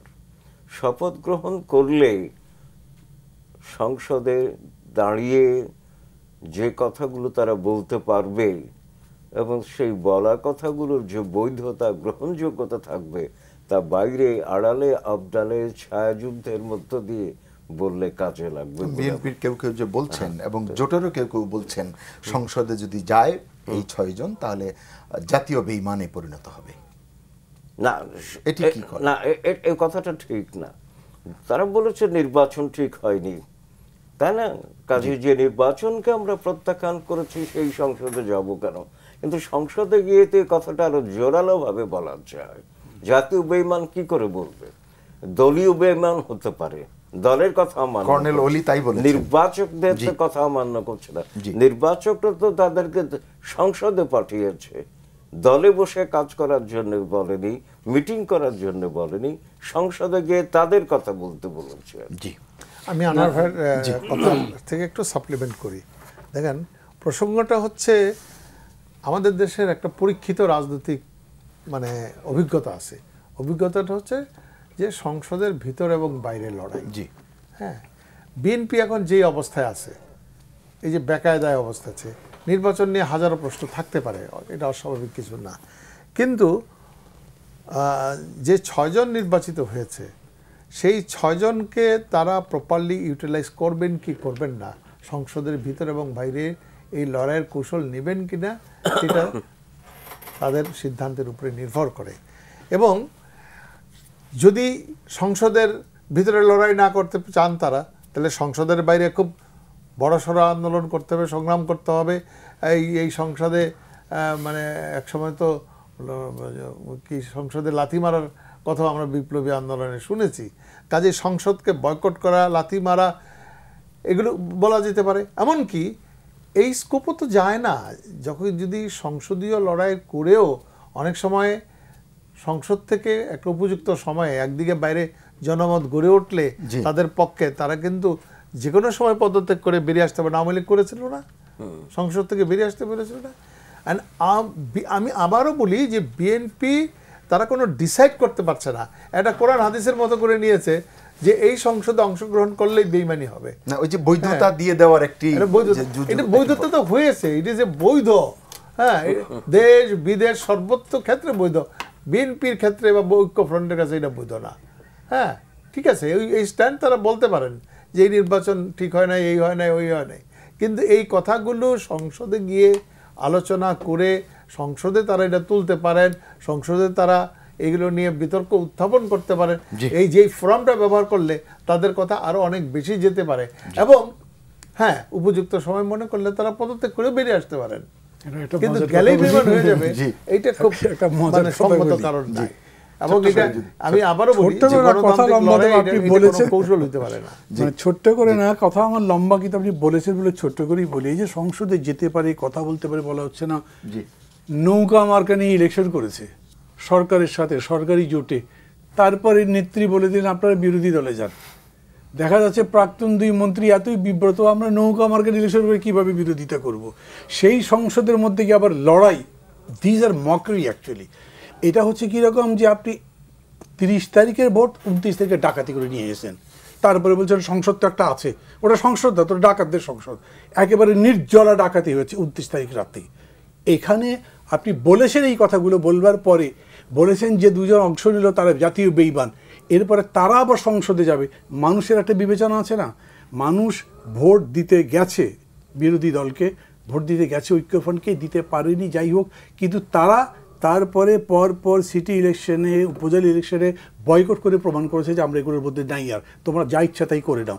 সেই মানুষ যখন দেখবে যে এবারে সংসদে ঢুকলো, তখন মানুষের একটা ধারণা হবে না, সংসদের মধ্যে গিয়ে লড়াই করবার পরিবেশ যখন থাকে তখন সেটা একটা, আর যখন সমস্ত জিনিসটাই হাইজ্যাক্ট হয় তখন ওখানে গিয়ে আপনি কিছু করতে পারবেন না। মানুষের পারসেপশনে কী যাবে, মানুষের পারসেপশনে যাবে, যেহেতু আপনি বলেছেন, আপনি যদি তখন এরকম করে একটা অবস্থা তৈরি করতে, তাহলে একটা, বাট বর্তমান অবস্থায় যাবেন মানে মানুষ মনে করবে যে দে হ্যাভ সারেন্ডার্ড, এটাই হলো মানে সবার ফিলিং, অপোজিশনের ফিলিং। আমি মান্না ভাই তো উল্টাটাও মনে করতে পারে যে আপনারা সংসদের না যায় গভর্নমেন্টের কাছে আরো সারেন্ডার করে দিচ্ছেন, একবারে একচেটিয়া ছেড়ে দিচ্ছেন। দেখছি না আসলে তাই। আমি জানুয়ারি মাসের বোধহয় 2য় সপ্তাহে, প্রথম সপ্তাহে তো এটা নিয়ে এত হয় না, 2য় সপ্তাহে প্রশ্নটা উঠেছিল এবং আমি আমার ছিল যে রাজনৈতিক দিক থেকে গেলে কি সুবিধা হবে না হবে, তাদের আদর্শিক ব্যাপার আছে কিনা সেটা রাজনৈতিক পার্টি ডিসিশন নিতে পারে, আমরা পারবো না ভালো। তবে ব্যবস্থাপনার কনসেপ্টে যদি বলেন ম্যানেজমেন্ট ইয়েতে, তাহলে যাওয়া বুদ্ধিমানের কাজ হবে, কারণ গেলে তারা সেখানে কথা বলতে পারবে, এমপি হবে এবং তাদের বিভিন্ন রকম এমপি হলে অন্তত কতগুলি জায়গাতে অ্যাক্সেস হয়, কিছু জায়গাতে ভোটারদের জনগণের যে ভোটারের ছাড়া আমি ভোটারের ধরে নেই সত্য বলতে গেলে।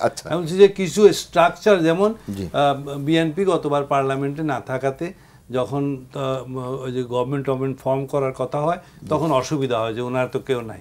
6 জন যদি থাকে পার্লামেন্টে, আমি ব্যবস্থাপনার দিক বলছি, পলিটিক্যাল বলছি না, যে কতগুলি জায়গাতে স্ট্রাকচারের মধ্যে ওনারা থাকেন, স্ট্রাকচারের মধ্যে থেকে ওনারা ওর মধ্যে থেকে স্ট্রাকচার ওয়াইজ বা ফ্রেমওয়ার্কের মধ্যে কিছু কাজ করতে পারেন, কিছু কথাবার্তা বলতে পারেন, কিছু বিরোধিতা ইত্যাদি করতে পারেন, সেটা আমি বলেছিলাম।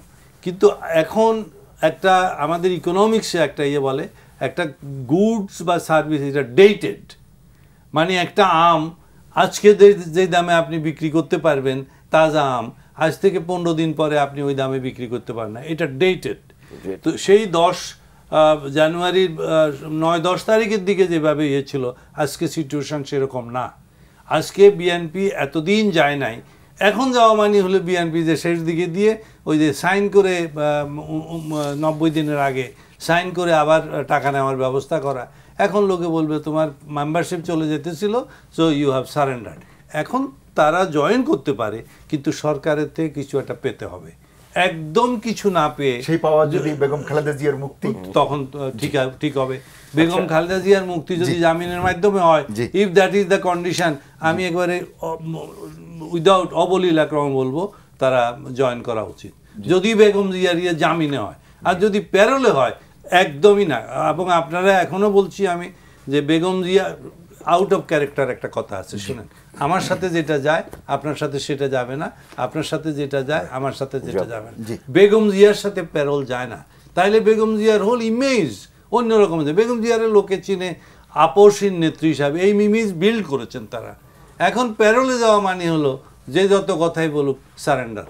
জি, আচ্ছা, ছোট্ট একটা কথা বলবো, বিরতিতে যাব। ধরা যাক যে 6 জন গেলেনই না সংসদে, জি সেটি, কিন্তু চুপচাপ বসে থাকলেন, তাতে কি লাভ ক্ষতি সেটা তারাই বুঝুন, আমাদের দিক থেকে না বিবেচনা করে। আবার তার একটা নির্বাচন হবে, তাই না? ওই নির্বাচনের সময় এই 6 জন কি আবার নির্বাচনে দাঁড়াবেন না? না, তারা তো আর কোনো নির্বাচনে যাচ্ছে না। দাঁড়াতে পারছেন না। জি, কোনো নির্বাচনে যাচ্ছে না, তো বিএনপি কোনো নির্বাচনেই আর যাচ্ছে না, তারা বলেছে। এবং আবার নির্বাচন তো পরের বারেও হতে পারে, কোনো না কোনো নির্বাচন যাবে না, উপনির্বাচন হবে। উপনির্বাচনের এটা শূন্য পদ হলে উপনির্বাচন, সেখানে হয়তো যাবে না, সেটা বড় ব্যাপার। সেখানে যাবে না, বড় ব্যাপার হচ্ছে অসুবিধা হবে। বড় ব্যাপার হচ্ছে তারা এইভাবে ওয়াক ওভার দিবেন কি না, এবং যদি ওয়াক ওভার দেয় আমি বলি ওটা তো একটা আন্ডারস্ট্যান্ডিং। জি, যে আসলে স্পেকুলেশন নিয়ে আর আমরা এগোতে চাই না, যেহেতু এর প্রাসঙ্গিক পরিস্থিতি নিয়ে কথা বলবো, না গেলে অসুবিধা হবে সরকারের কাছে। একটু বিস্তৃত আলোচনা করতে চাই। আমরা বিরতিতে চলে যাই একটু আগেই, অন্যান্য দিনের তুলনায়। ফিরে এসে আমরা এই আলোচনা করব। সুপ্রিয় দর্শক, বিএসআরএম গণতন্ত্র এখন নিচ্ছি একটি বিরতি। ফিরে এসে আমরা প্রাসঙ্গিক পরিস্থিতি নিয়ে কথা বলবো। আশা করি আপনাদের আমাদের সঙ্গেই পাবো।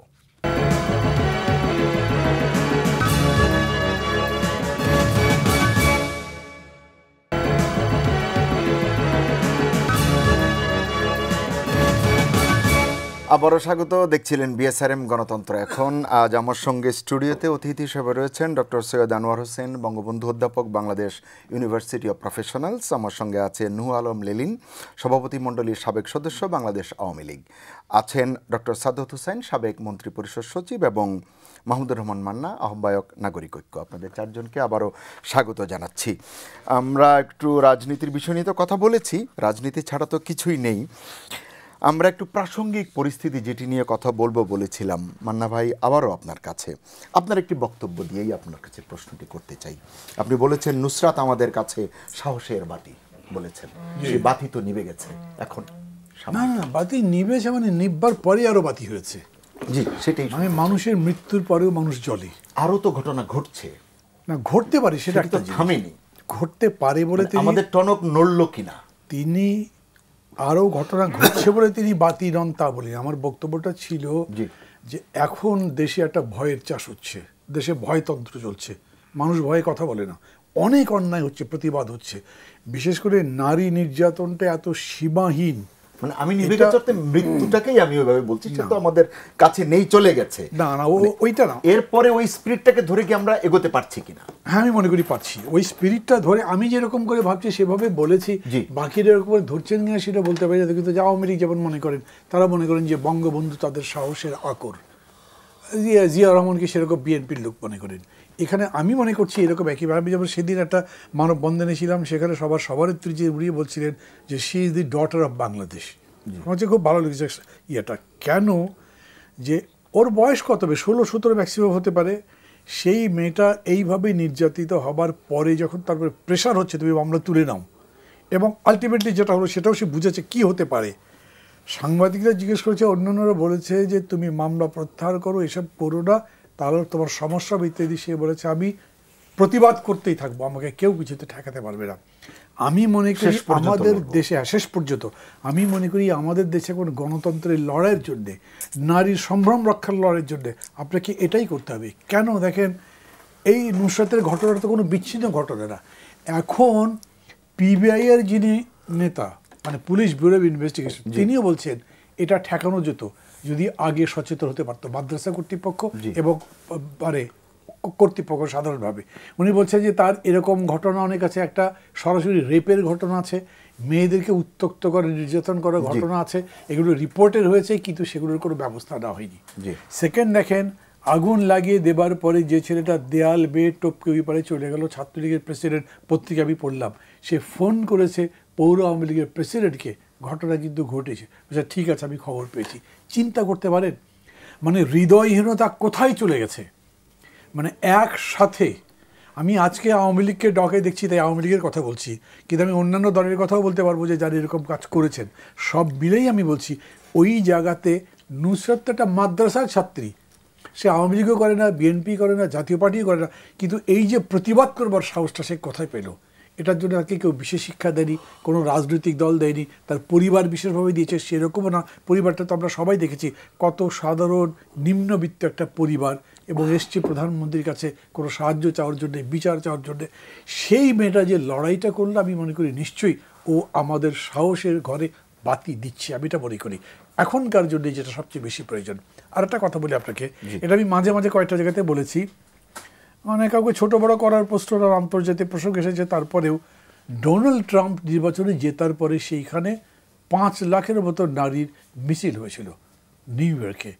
কেন? উনি যে সমস্ত উক্তি করেছেন নারীদের সম্পর্কে বিভিন্ন ঘটনা মিলে, তারপরে নারী জাতি এরকম করে খেপাচে এরকম 5 লাখের মিছিল করেছে। আমি মাঝে মাঝে ভাবি আমাদের দেশে যে বর্বর অত্যাচারগুলো চলছে তার বিরুদ্ধে সব নারী দল মত নির্বিশেষে কেন বেরোয় না যে আমরা নারীর সম্ভ্রমের জন্য এই লড়াইটা করতে চাই? সেখানেও কিন্তু দেখেন আমরা হয় দলের ঊর্ধ্বে উঠতে পারছি না, না হলে স্বার্থের ঊর্ধ্বে উঠতে পারছি না, যেরকম করেই বলেন না কেন এই লড়াইটা সেরকম করেনি। যদিও নুসরাতের এই ঘটনাটা এতই অমানবিক, মানে এগুলো তো ওই বোম্বের ছবি টবিতে দেখা যেত, বাংলাদেশে আমরা এরকম ছবি সেন্সর পারমিশন দিত না। যেরকম করে সে ছাদ থেকে আগুন হয়ে নিচে নেমেছে, তারপরে নিয়ে গেছে, মারা গেছে, মানে এটা যদি একটা পিকচারাইজেশন হয় তাহলে কীরকম বিভৎস লাগবে আপনি দাঁড়িয়ে দেখতেও পারবেন না। এত কিশোর একটা মেয়ে, 4 তলাতে বোধহয় ছাদটা ছিল, মানে সেখান থেকে আগুন হয়ে জ্বলতে জ্বলতে নেমে যাচ্ছে। এর আগে সে প্রতিবাদ করেছে, সে সারেন্ডার করে নেই। এই যে এত বড় ঘটনা শুনলেও তো চোখে পানি আসে। আমরা তো বলতে বলতে এই ঘটনা জানতে জানতে আত্মস্থ হয়ে এখন খুব সহজে বলতে পারছি, কিন্তু এই রকম হৃদয় বিদারক ঘটনা বাংলাদেশে খুব বেশি হয়নি। কিন্তু তো সেই পরিস্থিতিতে যেইভাবে বিবেক জাগ্রতা উচিত আমি মনে করি ততখানি এখন পর্যন্ত হয়নি। আমি পারে এখানে কথা প্রসঙ্গে একটা কথা বলি, ধরেন আমি দেখলাম যে তাদের পরিবার আসছে, প্রধানমন্ত্রীর কাছে আসছে, প্রধানমন্ত্রী যথেষ্ট সহানুভূতির সঙ্গে তাদের সাথে কথা বলেছেন, তার ভাইকে একটা চাকরি দিয়েছেন, কিন্তু একটা দলে এরকম লোক আছে, এটা দল কেবল ঘটনা ঘটলেই বুঝতে পারে, তখন বলবে এরা আমাদের দলের লোক হতে পারে না। সেটা যদি আওয়ামী লীগের যখন আওয়ামী লীগ, বিএনপি হলে বিএনপি। যখন আপনার জাহাঙ্গীরনগর বিশ্ববিদ্যালয়ের বাণিক ধর্ষণে সেঞ্চুরি করেছিল, খেয়াল করেন, সেই ছেলেটা শেষের দিকে ছাত্রলীগে সে জয়েন করেছে, অতএব আওয়ামী লীগের উপর দায় পড়বেই। কিন্তু 100টা সেঞ্চুরি যখন থেকে শুরু করেছে এই ঘটনা, তখন কিন্তু প্রথমে সে ছাত্র দলও করতো। আমি বলছি 2 দলকেই বলছি, সবাইকে বলছি, আপনি দলের ভেতর দেখবেন না যে আমার দলের মধ্যে কী লোক আছে, কেবল ঘটনা ঘটলে দুটোকে বার করে দেবেন, সে আবার ভেতরে ভেতরে ঠিকই আপনার সাথে থাকবে। এই ধরনের ভ্রষ্টাচার করলে এই দেশে কখনো এরকম থেকে মুক্তি পেতে পারবে না। জি, যে জায়গাটিতে আমরা এই আলোচনাটি মানে মান্না ভাই তো একটু তার চিন্তার জায়গা থেকে একটি কথা বললেন, মানে আমি আসলে জানতে চাচ্ছি যে মেয়েটি তো কষ্ট সহ্য করে প্রতিবাদ দেখিয়ে প্রতিবাদের প্রতীক হয়ে আমাদের মাঝে আর নেই, সে চলে গেছে, চলে যেতে হয়েছে তাকে আমরা অসময়ে জোর করে পরপারে পাঠিয়ে দিলাম। এর আগে পরে যে ঘটনাগুলো ঘটছিল, এখনও ঘটছে, গতকাল ঘটেছে, পরশু ঘটেছে, সোনাগাজীতে ঘটেছে, প্রবাসীর স্ত্রীকে 2 সন্তানের জননী ধর্ষণ কিন্তু অব্যাহত আছে, সেনবাগে ঘটেছে, কুলাউড়ায় ঘটেছে, অসংখ্য, আমি আপনাকে রেফারেন্স যদি দেই অনেক সময় লাগবে, কিন্তু অসংখ্য ঘটনা ঘটেই চলেছে। আমাদের নিরাপত্তার জন্যে, আমাদের নিরাপদ জীবনের জন্যে যারা দায়িত্বে আছেন তাদের ভূমিকা আর কবে প্রশ্নবিদ্ধ হবে? দেখুন কতগুলো ঘটনা বাংলাদেশে এখন পৌনঃপুনিকভাবে ঘটে যাচ্ছে। একটা হচ্ছে ধর্ষণ এবং নাবালিকা ধর্ষণ, কিশোরী ধর্ষণ, এবং গণধর্ষণ, একক ধর্ষণ নয়। প্রতিদিন কাগজ খুললে 4-5টি ঘটনা পাচ্ছি এবং বিগত 3-4 বছর এটা বেড়েছে, পরিসংখ্যান থেকে দেখতে পাচ্ছি। আর একটি ঘটনা পৌনঃপুনিকভাবে ঘটছে, আগুন লাগছে, একটার পর একটা আগুন লাগছে। তো দুটোর মধ্যে সড়ক দুর্ঘটনাও আছে, অনেক কিছু আছে, অনেক কিছু। এখন প্রথমত মোটা দাগে যদি বলি যে শাসনহীনতার কারণে এটা হয়। 1476-এ ইংল্যান্ডের এক বিচারপতি তখন একটা বই লিখেছিলেন। তখন তো ছাপাখানা আসেনি, হাতে লিখে পাণ্ডুলিপি ব্রিটিশ মিউজিয়াম লাইব্রেরিতে সংরক্ষিত আছে, আমি পড়েছি। বইটির শিরোনাম হচ্ছে গভর্নেন্স অব ইংল্যান্ড।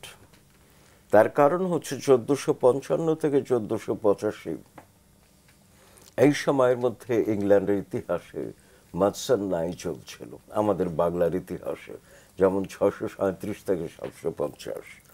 তো এই কারণে ব্যথিত হয়ে বিচারপতি মহাশয় নির্দেশ করলেন যে এইভাবে শাসন পরিচালনা করলে আইন শৃঙ্খলা সবকিছু ফিরে আসবে। এবং দেখা যায় 1485-তে 7ম হেনরি ক্ষমতায় এসে অনেকটা ওই ধরনের কাজ করে ইংল্যান্ডের শান্তি স্বস্তি ফিরিয়ে এনেছিলেন। আমার কাছে মনে হয় বাংলাদেশে যখন এতদিন পর্যন্ত শাসনহীনতায় এমনভাবে অতিষ্ঠ বিপন্ন বিপর্যস্ত হয়ে উঠেছে, তখন অন্তত কেউ না কেউ লিখে দেখ, বলে দেখ যে শাসনটা এভাবে করতে হবে। অপরাধী যখন জানে আমি অপরাধ করলে কিছুই হবে না বা যা হয় যৎ সামান্য, তখন কিন্তু এটা হয়। আচ্ছা, আর একটা কথা, ধর্ষণ প্রবণতা কিন্তু মানসিক বিকার। বাংলাদেশের সব পুরুষ মানুষ, তরুণ, কিশোর কি মানসিক বিকারগ্রস্ত হলো কিনা? একটা জাতীয় পর্যায়ে, উঁচু পর্যায়ে মনোরোগ বিশেষজ্ঞদের নিয়ে একটা কমিটি করা দরকার।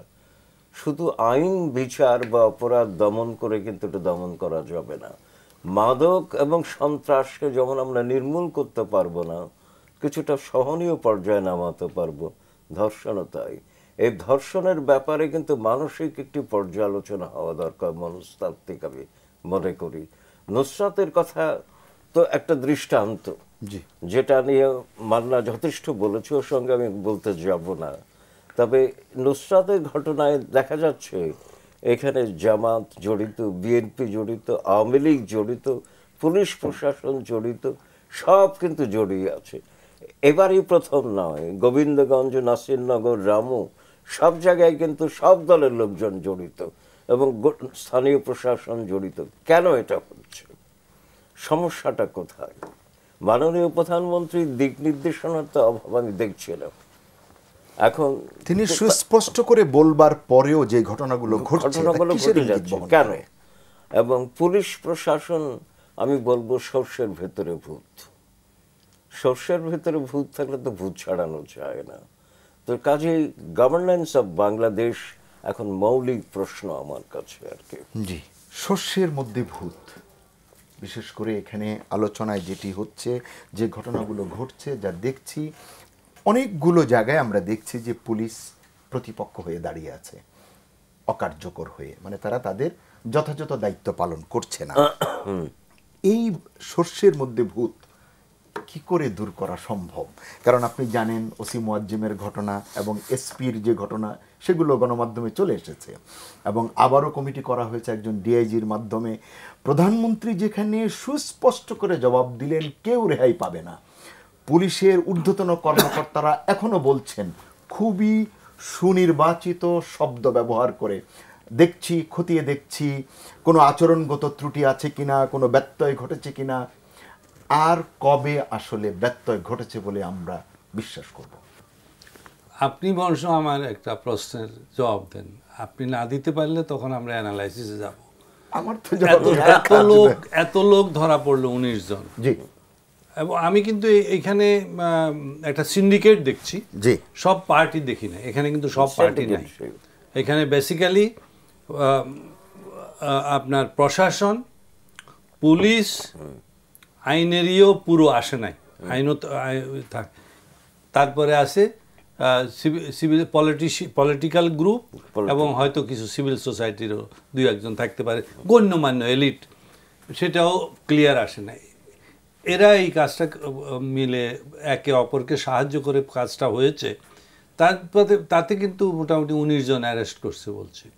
তো সবাইকে যদি আপনি অ্যারেস্ট করেন তাহলে যে পুলিশ প্রশাসনে যে লোকটা ফেল করলো তাকে অ্যারেস্ট করতে কি, সে কি তাহলে ঘুরে ফিরে এটা ওই প্রত্যাহার করলাম না? এটা তো হয়েছে বাংলাদেশে, কিন্তু ওই যে আমি আসছি, এটা কি তাহলে বেসিক ব্যাংকের বাচ্চু হয়ে গেল?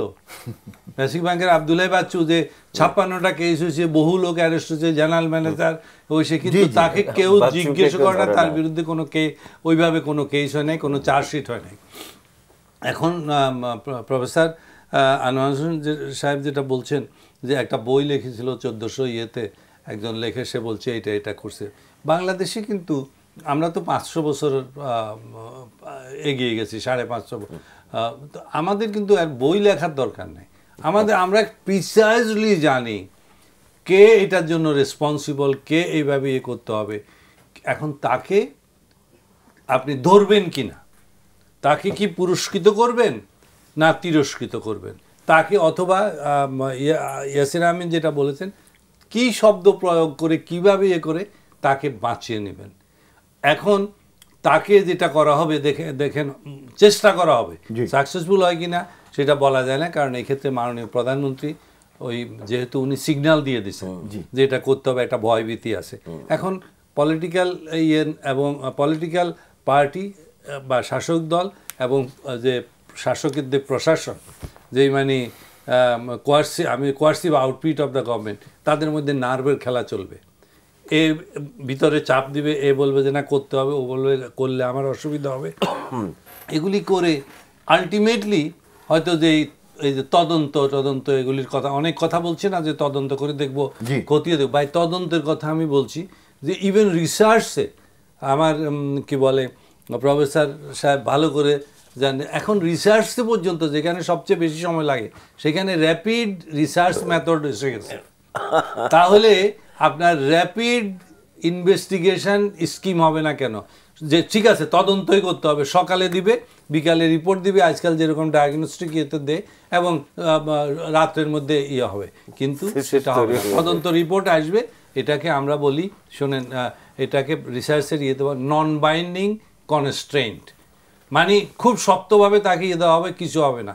সেইটার বাস্তবীয় হচ্ছে ছোট বয়সে আপনারা খেলতেন কিনা, আমরা খেলতাম ওই যে লেনদেনের খেলার মধ্যে বলতাম যে তুমি আমার কাছে এত টাকা পাবে এবং আমি সেটা দেব যেই মাসে শুক্রবার নাই। এটাকে বলে নন বাইন্ডিং কনস্ট্রেন্ট। আমি খুব শক্তভাবে বলবো আমি পুরা টাকা দেব যেই মাসে শুক্রবার নাই। তো এখন দেখবেন যে রিপোর্ট আসবে, সব কিছু বলা হবে যে ভবিষ্যতের জন্য এটা সাবধান করে ইয়ে করতে হবে, এই বিহেভিয়ার অ্যালাউ করা যাবে না। তাহলে কি এর আইনের শাসন প্রতিষ্ঠিত হবে এবং যে ঘটনাগুলো ঘটছে আমরা কি তা থেকে মুক্তি পাবো? তার কারণ হচ্ছে যে যৌন নিপীড়নের ঘটনা তো ঘটছেই, মৃত্যুর ঘটনা ঘটছে, মানে যেটিকে হত্যা বলা হয় নৃশংসভাবে। তো দৃষ্টান্তমূলক শাস্তি যদি না হয়, অপরাধী প্রত্যেকে, সংশ্লিষ্ট প্রত্যেকে যদি শাস্তি না পায়, তাহলে কি মুক্তি আছে আমাদের? আচ্ছা, লেনিন ভাই শুরু করবার আগে তথ্য ধরিয়ে দেই, এদেশে খুনির তো বিচার হচ্ছে না।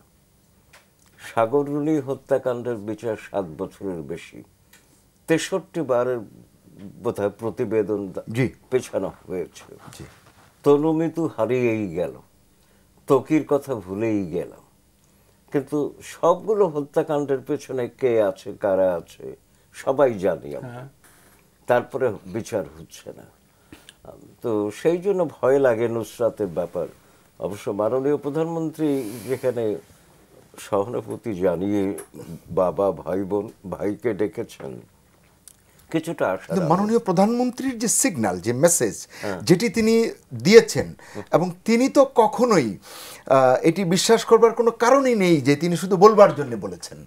আমরা এটি বিশ্বাস করতে চাই যে তিনি এটি মিন করেছেন বলেই বলেছেন, কিন্তু পুলিশ প্রশাসন এই বার্তাটি এখনো ধরতে পারছে না। কেন ধরছে না?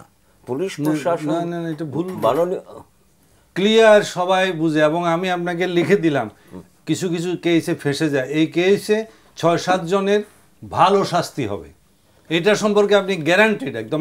আপনি লিখে নেন আমার তারিখ ধরে, কিন্তু আপনি যাদের কথা বলছেন ওদেরকে বাঁচিয়ে নেওয়া হবে। তাহলে কি হলো? তারপরে প্রধানমন্ত্রী তো বলেই দিয়েছেন ডিজিটাল সিগন্যালে ঢাকা শহরে গাড়ি চলবে। 1.5 মাস আগে বলেছেন, গাড়ি কি চলছে? প্রতিদিন যানজট অসহনীয়, দুঃসহনীয় হয়ে উঠছে। পুলিশ তো প্রধানমন্ত্রীকেও গুরুত্ব দিচ্ছে না আর কি। এখন লেনিন ভাই বলুন। আমি প্রথম কথা যেটা বলবো, যে আমার নিজের 2টি কন্যা সন্তানের পিতা আমি, এবং তারা এখন অ্যাডাল্ট। আমি যখন ওদের মুখের দিকে তাকাই, তখন এই মেয়েটির কথা আমার মনে পড়ে। এবং একজন নাগরিক হিসাবে, একজন রাজনীতিবিদ, রাজনৈতিক কর্মী হিসাবে আজকে এই গণমাধ্যমের সামনে দাঁড়িয়ে প্রথমত আমি লজ্জা মাথা নত করি যে আমাদের জাতি হিসাবে এটা আমাদের একটা নৈতিক পরাজয়, যে আমরা আমাদের সমাজ থেকে এই যে একটা ব্যাধি, সেটাকে আমরা প্রতিরোধ তো দূরের কথা, হ্যাঁ, এই অন্যায়, এই নৃশংসতা, এই বর্বরতার সাথে যারা যুক্ত, তাদেরকে আমরা এখনও নিশ্চিহ্ন করতে পারি না, বা কোনো না কোনোভাবে আমরা তাদেরকে প্রশ্রয় দিই। সুতরাং এটার জন্য আমি মনে করি যে বাঙালি জাতির লজ্জিত হওয়া উচিত, এবং সেই লজ্জা আমি অন্তত প্রকাশ করছি। 1। 2 নম্বর, আমি একজন রাজনৈতিক কর্মী হিসাবে, একজন মুক্তিযোদ্ধা হিসাবে আজকে সমগ্র জাতির কাছে এই মেয়েটির জন্য, এবং এই মেয়েটির মতো যারা আজকে ধর্ষণের শিকার, যারা প্রতিবাদ করতে গিয়ে আত্মদান করেছে, হ্যাঁ, তাদের জন্য সমগ্র জাতির কাছে আমরা যেটা প্রতিরোধ করতে পারলাম না, এত রাজনৈতিক লড়াইয়ের আগে আমরা অনেক কথা বললাম, হ্যাঁ, তার জন্য আমার কেবল লজ্জা না, আমি আজকে মনে করি যে এটা আমরা ক্ষমা প্রার্থী। জানি না জাতির এরা আমাদেরকে ক্ষমা করা উচিত কিনা, যারা আমরা দেশ চালাই, রাষ্ট্র চালাই, নীতি নির্ধারণ করি। এবং এইটা আজকে নুসরাত যেটা পথ দেখিয়ে গেল, হ্যাঁ, সেইটা বলা যেতে পারে যে একদিকে তাকে যেমন বলেছেন যে ও একটা টর্চ লাইট, একটা আলো জ্বালিয়ে দিল, তেমনি আমাদের একটা চপেটাঘাত দিয়ে গেল। এবং তাতে যদি আমাদের হুঁশ হয়, রাজনীতি যারা করি, যারা রাষ্ট্র চালাই, বা যারা সমাজের মাথা কাট, তারা যদি এটার পরিপ্রেক্ষিতে, হ্যাঁ, আমরা রুখে দাঁড়াই, এটার প্রতিরোধের জন্য দাঁড়াই, এটার জন্য একটা জাগরণের সৃষ্টি করি, দল মত নির্বিশেষে, কেন রাজনৈতিক পরিচয়টা বড় কথা না। একটা সুসভ্য জাতি আমি তো নিজেও করি, আমরা নিশ্চয়ই আমরাও করি। আমাদের বাঙালি জাতির ইতিহাস নিয়ে গর্ব প্রকাশ করি, আমাদের মুক্তিযুদ্ধের গৌরব নিয়ে প্রকাশ করি, আমরা বীরের জাতি, আমরা সভ্য জাতি, আমাদের সংস্কৃতি নিয়ে আমরা বিরাট গৌরব বোধ করি। আর এখন কি ঘটছে? কার কাছে নিরাপদ? একটা শিশু, কিশোরী, সে তার পরিবারের কাছে নিরাপদ না, সে তার ভাইয়ের কাছে পর্যন্ত নিরাপদ না। শিক্ষক এবং পরিবারের বলা হয়ে থাকে যে পরিবার হচ্ছে সবচেয়ে নিরাপদ জায়গা, আর তারপরেই হচ্ছে শিক্ষক, সেই শিক্ষকের কাছে নিরাপদ না। এমনকি আমাদের সমাজের একটা বড় অংশ যারা মনে করেন যে ধর্মীয় প্রতিষ্ঠানে শিক্ষা দিলে পরে, এবং তারা একেবারে বোরখা টোরখা পরে এরকম আচ্ছাদিত থাকলে তারা কুনজর থেকে, সমাজের কুদৃষ্টি থেকে, পুরুষের কুদৃষ্টি থেকে, বা যারা কুপ্রবৃত্তির লোক, তাদের হাত থেকে রক্ষা পাবে। আজকে কি দেখা গেল?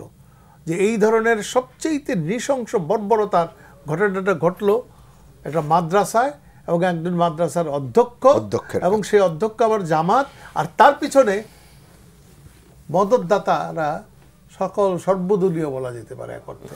এই যে আপনি মুক্তিযুদ্ধের কথা বলেছিলেন, আমি ছোট্ট করে জানতে চাই, এই জন্যই কি আপনারা মুক্তিযুদ্ধ করেছিলেন? আজকে যা আমরা দেখতে বাধ্য হচ্ছি, এটি একটি প্রশ্ন। আরেকটি, আপনি জানেন যে বিএনপি মহাসচিব মির্জা ফখরুল ইসলাম আলমগীর একটি কথা বলেছেন, সুন্দর বাংলাদেশ দিতে রাজনীতিবিদরা ব্যর্থ হয়েছি। তিনি নিজেও দায় নিয়েছেন। একজন রাজনীতিবিদ হিসেবে আপনি এই দায় কতটা অনুভব করেন? আমি কিছুটা বলেছেন। আমি ওনার চাইতে বড় কথা বলছি, আমি নিজের লজ্জা প্রকাশ করছি, আমি ক্ষমা চাইছি একজন রাজনীতিবিদ হিসাবে। আমি মনে করি যে এই ব্যাপারে আমাদের বড় ব্যর্থতা। আমরা পূর্ণিমাকে রক্ষা করতে পারি নাই, আমরা মাহিমাকে রক্ষা করতে পারি নাই, আমরা ওই সময়ে 2001-এর লক্ষাধিক নারীর ধর্ষণের শিকার হয়েছিল, সেটা রক্ষা করতে পারিনি।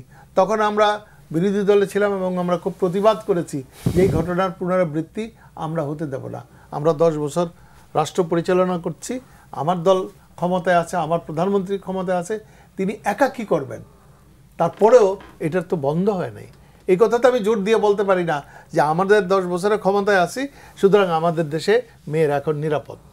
হ্যাঁ, মেয়েদের নারীর ক্ষমতায়ন হয়েছে, নারীর শিক্ষার ক্ষেত্রে বৈপ্লবিক পরিবর্তন হয়েছে, বাংলাদেশ বদলে যাচ্ছে, সব কিছু সত্য। তারপরেও আজকে নারী নির্যাতন, নারী ধর্ষণ, নারীর অধিকারের উপরে হস্তক্ষেপ, তার অফিসে আদালতে নারীর প্রতি বৈষম্য কোনোটাই তো কমে নাই। এই জায়গাটাতে একটা টোটাল মুভমেন্টের প্রশ্ন আছে। এবং আমি আপনাদেরকে এখানে আজকে বলতে চাই, আওয়ামী লীগের কয়েকটা নির্বাচনী ইশতেহার রচনার সঙ্গে আমি যুক্ত ছিলাম। আমি করে ফেলছি এটা না, আমি যুক্ত ছিলাম এবং সেখানেও আমরা এই কথাগুলো বলতাম।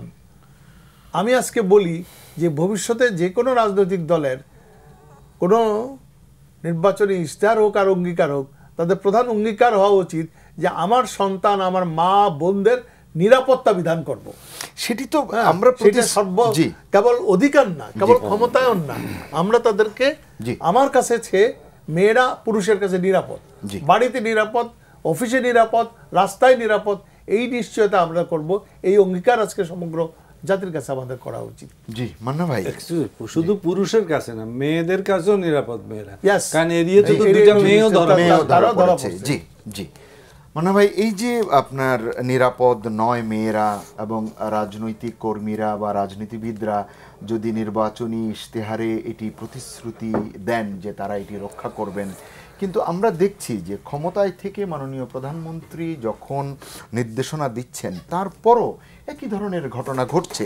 এই যে সেনবাগে 4র্থ শ্রেণীর ছাত্রী ধর্ষণের শিকার, অভিযোগ হচ্ছে 65 বছরের একজন বৃদ্ধের বিরুদ্ধে। আপনি পুলিশ কি করছে? গ্রেফতার অভিযান অব্যাহত রেখেছে, এখনো ধরতে পারেনি। এরকম আমি আপনাকে এই মুহূর্তে 15-20টা পড়ে দেখতে পারি। আমি ছোট্ট করে বলি, দেশে গত 15 দিনে 39টি ধর্ষণ হয়েছে, হতাহত মিলিয়ে 47 জন। এটি মানুষের জন্য ফাউন্ডেশনের একটি তাদের জরিপ। আরেকটি বলা হয়েছে গত আপনার 6 দিনে নারায়ণগঞ্জে এরকম 4টি ঘটনা ঘটেছে। তাহলে কি লাভ? যেটি মির্জা ফখরুল ইসলাম আলমগীর বলেছিলেন, আপনি একজন পোড় খাওয়া রাজনীতিবিদ, সুন্দর বাংলাদেশ দিতে রাজনীতিবিদরা ব্যর্থ হয়েছে বললাম, এখানে কি দায়িত্ব শেষ? বা কেন এই আফসোস? কবে আসলে স্বস্তি ফিরবে?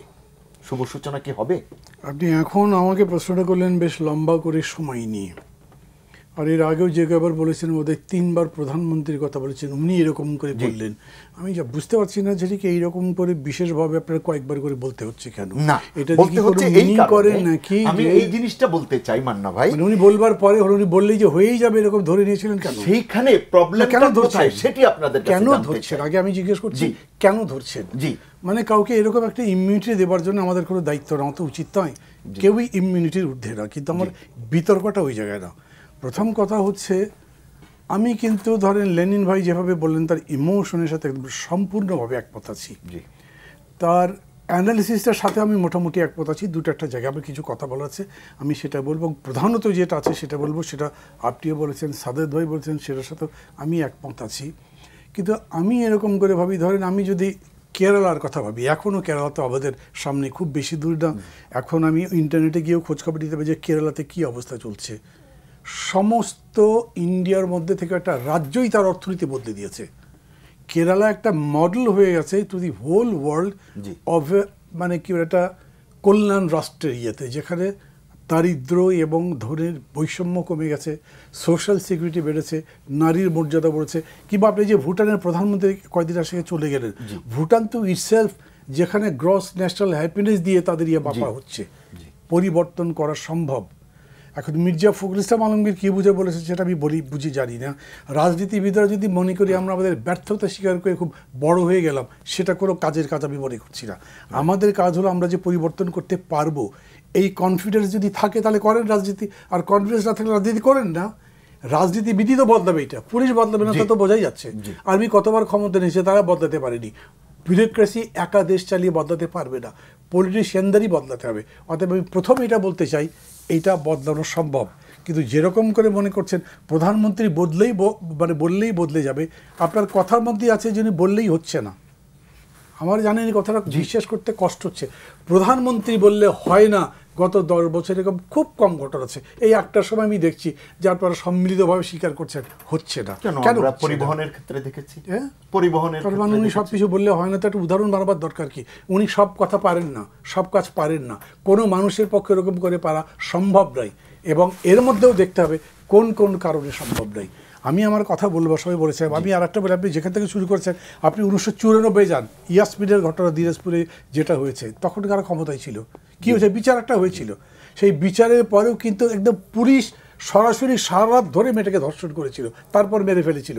সেই পুলিশ আজকে আবার এইটা করছে, একই জিনিস। তো পুলিশ অ্যাডমিনিস্ট্রেশন আপনি কী করেছেন? এই পুলিশকে দিয়ে 29 তারিখ রাতের বেলা ডিসেম্বরে ভোটে সিল মারান নেই, ব্যালট বক্স মারান নেই, সেই পুলিশকে আপনি কী দিয়ে কন্ট্রোল করতে চান? আপনার পলিটিক্সের জায়গাতেও যেতে হবে। সেগুলো যদি আপনি না করেন, তারপরে খালি নীতির কথা বলবেন, ওইটাতে কাজ হবে না। সামগ্রিকভাবে রাষ্ট্রকে সিদ্ধান্ত নিতে হবে তারা কী রাষ্ট্র চায়। একটা গণতান্ত্রিক রাষ্ট্র চায়, মানবিক রাষ্ট্র চায়, কল্যাণ রাষ্ট্র চায়। সেটা যদি চায় তাহলে সেরকম করে এই পার্টিকেও বিহেভ করতে হবে, তার অ্যাডমিনিস্ট্রেশনকেও সেরকম করে সাজাতে হবে। কিন্তু সেরকম করে সাজানো হচ্ছে না। আমি জানি না ঠিক, আনোয়ার ভাই অবশ্য বললেন বিএনপি এখানে ইনভলভ আছে, আমি পত্রিকায় পাইনি, পেছনে কেউ থাকতেও পারে। বিএনপিকে আমি ইমিউনিটি দিতে চাই না, কারণ যেমন ধরেন এই যে একটু আগে আমি বললাম জাহাঙ্গীরনগর বিশ্ববিদ্যালয়ের যে সেঞ্চুরি করার ঘটনায়, আমি মনে করি দুটো দলই পারাক্রমে দায়ী আছে। বেশিরভাগ অংশের দায়িত্ব কিন্তু বিএনপির ছিল। আমি এখনও বিএনপির সাথে জোটে আছি, কিন্তু যেটা সত্য সেটা সত্যিই বলতে হবে।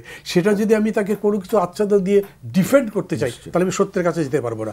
আজও আমি লেনিন ভাই আচরণটাকে খুবই উচ্চারণটাকে আমি খুবই প্রশংসা করছি, যখন উনি বলছেন আজ আমার সরকার আছে, আমার প্রধানমন্ত্রী আছে, তারপরে আমরা ব্যর্থ হচ্ছি, আমাদের মাপ চাওয়া উচিত। প্রথমে এই বোধটা আনেন, আমি কেউ ইমিউন নই, আমি কেউ অল পাওয়ারফুল নই, আমি চাইলে কুন ফায়া কুন হয়ে যাবে না। নিজের ভুল আছে কিনা সেটা স্বীকার করেন। এমনভাবে মানবতা ধর্ষিত হচ্ছে যে এইখানে এই চালবাজি করবার দরকার নেই, কারোর উপর বিশেষ করে আরোপ করবার দরকার নেই, কাউকে বিশেষ মর্যাদা দেবার দরকার নেই। আমার মা আমার বোন যখন ধর্ষিত হচ্ছে, তখন আমি আরেকজনকে কেন অ্যাট্রিবিউশন দিতে যাব? আমি বরঞ্চ বলবো চলুন সবাই মিলে যাই। আমি প্রথমে অ্যাপিলটা একবার করেছিলাম, এখন আবার আমি সেই অ্যাপিলটাই করছি। লেনিন ভাই যেরকম করে বললেন তার সাথে মিলে সবাই মিলে চলেন। এমন হতেই পারে এটা 1 নম্বর এজেন্ডা বানান। যেইভাবে নারীর সম্ভ্রম যাচ্ছে তাতে জাতির সম্ভ্রম থাকে না। আর এইভাবে যদি চলে তাহলে এটা একটা ধর্ষকদের দেশ, ইতিমধ্যে এরকম মনে হচ্ছে। এবং যখন আপনি বলেন যে এই নুসরাত হলো ডটার অফ বাংলাদেশ, অথবা বলেন যে সে এখনকার জন্যে আলোর বাতির মতো, তখন আপনি স্বীকার করেন যে আমরা বাকিরা সেই আলো জ্বালাতে পারিনি। এবং আপনি নিজে যেরকম করে বলছেন নুসরাতের ঘটনা ঘটবার পরে এই রকম অমানবিক ঘটনা আগুন দিয়ে পুড়িয়ে দেয় নাই, কিন্তু সেম টাইপের ঘটনা তো আরও ঘটছে। আমাদেরকেও দায়িত্ব নিয়ে পদত্যাগ করবেন। লাল বাহাদুর শাস্ত্রী একটা ট্রেন অ্যাক্সিডেন্ট হয়েছিল, পদত্যাগ করেছেন সেদিন।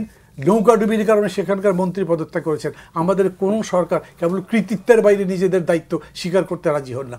যতক্ষণ পর্যন্ত আপনি সেই জায়গায় আসতে না পারবেন, ততক্ষণ পর্যন্ত মোকাবেলা করতে পারবেন না। এই বুকরি থাকবে, বুলি বাগিসি বক্তৃতাবাজি চলবার পরে দেখবেন এই নুসরাতেরই যথাযথ বিচার হবে না। কারণ ইতিমধ্যে আমি দেখলাম টিভিতে দেখলাম, পত্রিকা দিয়েছে কিনা জানি না, কেউ একজন রিড করেছেন, বলেছেন যে পুলিশের আচরণ প্রথম যেরকম ছিল পরে তা দেখা যাচ্ছে না, এবং তাদের আচরণ ডাবল স্ট্যান্ডার্ডের মতো হচ্ছে। ইনফ্যাক্ট পুলিশের কেউ কীভাবে জড়িত ছিলেন তা তো প্রকাশিত হয়েছে। একটা ওসিকে রক্ষা করবার জন্য আপনি একটা ডিজিটাল আইনে মামলা দিয়ে দিলে অ্যারেস্টও করতে রাজি হচ্ছেন না, তারপরে ইনভেস্টিগেশন হবে। বাকি লোককে ইনভেস্টিগেশন হওয়ার আগে জেলে পচিয়ে মেরে ফেলেছেন, অথচ এখানে ইনভেস্টিগেশন করে তারপরে যেতে হবে। এই যে আপনি এক চোখে লবণ বেচবেন আর এক চোখে আদা বেচবেন, এইটা করলে কোনোভাবে আপনি ন্যায়ের শাসন প্রতিষ্ঠা করতে পারবেন না, মা বোনদের সম্ভ্রম রক্ষা করতে পারবেন না। একটু শিক্ষাঙ্গনের বিষয়টি নিয়ে আলোচনা করতে চাই। আপনি আছেন আমাদের মধ্যে। শিক্ষালয় কর্মস্থলে যৌন পীড়ন বিরোধী কমিটি হবার কথা, উচ্চ আদালতের নির্দেশনা অনেকেই মানছে না। কোথাও কোথাও কমিটি আছে, পাবলিক বিশ্ববিদ্যালয় আছে, বলা হচ্ছে এটি নামকাওয়াস্তে আছে। এই শিক্ষা প্রতিষ্ঠানগুলো শিক্ষার্থী বান্ধব হবে কি করে, আর শিক্ষকদের নৈতিকতায় কেন এত ধস নামলো যে এমন ঘটনা বিভিন্ন শিক্ষা প্রতিষ্ঠানে? আমি কোনো সুনির্দিষ্ট করে একটিকে বলছি না। আপনার প্রশ্নের উত্তর আপনি নিজেই দিয়ে দিয়েছেন। শিক্ষাঙ্গনে যে যৌন নির্যাতন, তার সবচেয়ে বড় কারণটি হচ্ছে এখন কোনো শিক্ষা প্রতিষ্ঠানে শিক্ষা প্রশাসক নাই, শিক্ষকও নাই। সংখ্যায় অনেক বেশি আছে, কিন্তু যাদেরকে সংজ্ঞার্থ অনুযায়ী শিক্ষক বলা যায়, শিক্ষা প্রশাসক বলা যায়, তেমন তো আমি পাচ্ছি না কোথাও। একেবারে নিম্ন স্তর থেকে সর্বোচ্চ স্তর, এবং সর্বোচ্চ স্তরে দেখুন প্রায় প্রত্যেকটি বিশ্ববিদ্যালয়ে কোনো না কোনো সংকট। জি, কোনো বিশ্ববিদ্যালয়ে যথার্থ উপাচার্য বলতে যা বোঝায় তা নেই। রাজনৈতিক আনুগত্যের বিবেচনায় নিয়োগ দেওয়া হয়, কিন্তু শিক্ষাগত দক্ষতা, ব্যক্তিত্বের আকর্ষণীয় সম্মোহন সব কিছু বাদ দিয়ে এখন রাজনৈতিক আনুগত্য বিচার করে বিভিন্ন ব্যক্তিকে উপাচার্য পদ, উপ উপাচার্য, কোষাধ্যক্ষ ইত্যাদি দেওয়া হয় একেবারে নিম্নতম পর্যায় পর্যন্ত। বিপরীতে বঙ্গবন্ধুর সময় বঙ্গবন্ধু নিজে ডেকে ডেকে উপাচার্য পদ দিতেন। যেমন উপাচার্য অধ্যাপক আবুল ফজল, বঙ্গবন্ধু নিজে টেলিফোন করে তাকে রাজি করিয়ে চট্টগ্রাম বিশ্ববিদ্যালয়ের উপাচার্যের দায়িত্ব দিয়েছেন। প্রফেসর মুজাফফর আহমদ চৌধুরীকে দিলেন ঢাকা বিশ্ববিদ্যালয়, অধ্যাপক খান সারওয়ার মুর্শিদকে দিলেন রাজশাহী বিশ্ববিদ্যালয়। বিপরীতে এখন কি হচ্ছে, সব জায়গায় কিন্তু আমি প্রশাসনহীনতাকে দায়ী করছি। লক্ষ্য করবেন যে শক্তপোক্ত প্রশাসন যদি শিক্ষা প্রতিষ্ঠানে থাকতো তাহলে এই ধরনের প্রশ্ন উঠত না। শিক্ষকদের কথা তো আপনি বললেন যে শিক্ষক, এখন তো শিক্ষক নিয়োগ হয় না কোথাও, কথা হয় ভোটার নিয়োগ হয় বিশ্ববিদ্যালয়গুলোতে আর কি। কারণ আমরা তো দেখেছি যে first class first, first class second, first class third বাদ দিয়ে second class second, fourth, fifth না হলো কেন? যেহেতু সরকারি দল করে। তো তাহলে বিশ্ববিদ্যালয় চলবে কি করে, কলেজ চলবে কি করে, স্কুল চলবে কি করে, কোথায়? এবং এই যে নুসরাতের ঘটনা দেখুন, একটা শিক্ষা প্রতিষ্ঠান, তা আবার ধর্মীয় শিক্ষা প্রতিষ্ঠান, যিনি অধ্যক্ষ তাকে পরিপূর্ণ ইসলামী লেবাস, তার টুপি আছে, দাঁড়িয়ে আছে, পরিপূর্ণ পাক্কা ইমানদার সাচ্চা মুসলমান, এবং তার আচরণটা দেখুন। তো এরা নিয়োগ পেল কি করে? আমার প্রশ্ন, নিয়োগ জালিয়াতি আছে এমনটি গণমাধ্যমে এসেছে করে আর কি। তো সেই জন্যে সব জায়গায় কিন্তু ব্যক্তিটাই বড় প্রতিষ্ঠান পরিচালনার জন্য। তবে ব্যক্তিটি কেমন? রবীন্দ্রনাথের একটি কথা বারবার আমি উদ্ধৃত করি। তিনি বলেছিলেন যে কোনো প্রতিষ্ঠানের প্রতি আমার আস্থা নেই, আস্থা আছে সেই মানুষগুলোর প্রতি যাদের সঠিক চিন্তা, মহান অনুভব এবং সঠিক কর্ম আছে। স্যার প্যাট্রিক গিডসকে চিঠিতে লিখেছিলেন, ইংরেজিতে বাংলায় বললাম। তো কোনো প্রতিষ্ঠান প্রধান নিয়োগ করতে গেলে যিনি নিয়োগ করবেন তাকে বিবেচনায় রাখতে হবে এই ব্যক্তিকে কেন আমি উপাচার্য করছি, কেন হেডমাস্টার করছি, কেন প্রিন্সিপাল করছি, আমার যুক্তি কি। তো তাহলে দেখবেন দেশটা ঠিক হয়ে যাবে আর কি। জি, আপনি কি বলবেন এই যে আমরা যদি একটু যে সমাজ এবং পরিবারের ভূমিকা কি হওয়া উচিত এই ধরনের পরিস্থিতি নিয়ন্ত্রণে বা সহনীয় পর্যায়ে আনবার ক্ষেত্রে কি করতে পারে আসলে সমাজ এবং পরিবার? আপনি তো অনেকগুলি ইস্যু নিয়ে আলোক করে ফেলছেন, এখন কোনটা ধরে কোনটা ইয়ে করব। আমি আসলে সমাজের কোনো আলাদা ইয়ে আমি বলবো না। আমি যেটা বুঝি সেটা হলো গভর্নমেন্ট।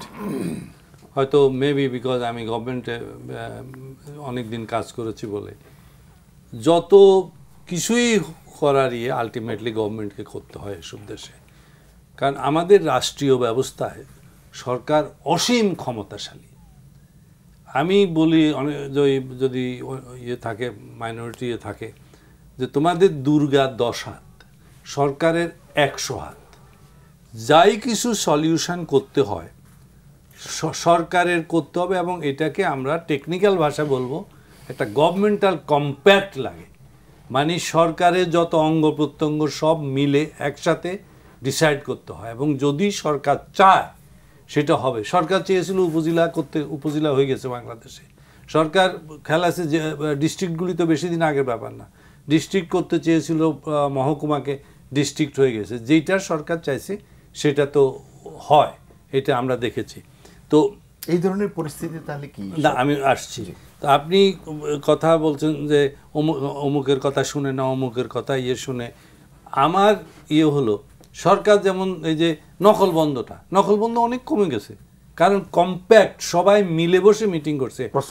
আগে সেইভাবে সরি প্রশ্ন নকল করা তো আগেই কমছে, প্রশ্ন ফাঁসের এটা কমছে। কারণ আমাদের ওই এগুলি আবার এটা মাদ্রাসার বাচ্চা ছেলে পেলে, ওই মাদ্রাসার আপনার ওই যে ইমানদার আর মুসলমান বলছেন, আমি বিশ্বাস করি না। ওই ইমানদার মুসলমান কিনা জানি না, এটা আল্লাহ জানে, আমরা বুঝবো না। তবে লেবাস পড়তে, তো বাচ্চা ছেলেগুলি একটা গান গাইতো, গজল না গান কি বলে এগুলি, ওয়াজ, যে খোদা তোমায় ডাকতে জানি না, ডাকার মতো ডাকলে খোদা কেমনে শোনে না। সরকার যদি চাওয়ার মতো চায় যে আমি এটা চাই, সেটা অবশ্যই হবে। আপনি সরকার যে চাইবে কিনা, কারণ সরকার তো পলিটিক্যাল ফোরাম, সেই পলিটিক্যাল ফোরামের যেমন, আর আইন যত কথা বলেন সমাজ বা ওরা তো আইন শৃঙ্খলা পুরা ঠিক করে না, তারা নৈতিকতা দেয়, একটা যেটা মানবিক সেটা ঠিক করে, একটা সামাজিক প্রেশার সৃষ্টি করে, কিন্তু মূল কাজটা করে পুলিশ।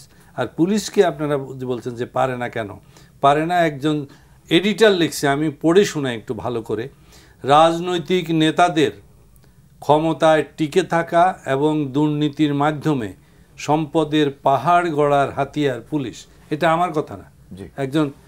আবার ক্ষমতাহীনদের শায়েস্তা করা ও দাবিয়ে রাখার জন্য পুলিশ হয়ে পড়ে অপরিহার্য। সুতরাং কাকে ধরতে হলে পুলিশ লাগবে, আবার তার টাকা পয়সা বানাইতে হলেও পুলিশ লাগবে। সেই জন্য পুলিশ বলে যে মাছের রাজা ইলিশ, দেশের রাজা পুলিশ। আপনি যদি ওই পরের দিন যে এই কথাটা বলেছে, ও তো কনস্টেবল ছিল, ওকে ধরে এনে মানে মানুষের সামনে করে শাস্তি দেওয়া হতো, তাহলে লোকে টের পাইতো যে এরকম কথা বললো। আমরা বুঝি কাকে কি করতে হবে, কিন্তু আমরা করতে পারি না, আমাদের সে শক্তিও নাই, শক্তি আছে, সাহস নাই। জি লেনিন ভাই, দেখুন, আমি মনে করি যে এইটা কথাটা ঠিক, যে একটা সমস্ত আইসোলেটেডলি ভাগ ভাগ করে, কম্পার্টমেন্ট করে এই প্রবলেমের কোনো সলিউশন নাই। আজকে যেমন আমরা মানে নুসরাতের এই বর্বরচিত হত্যাকাণ্ডটি আমাদের প্রচণ্ডভাবে আলোড়িত করেছে, তেমনি আমাদের এখানে দুর্বৃত্তায়নের, সীমাহীন দুর্বৃত্তায়ন চলছে। কখনো কখনো সেটা নিয়ে আমাদের মধ্যে প্রচণ্ড আলোড়নের সৃষ্টি হয়।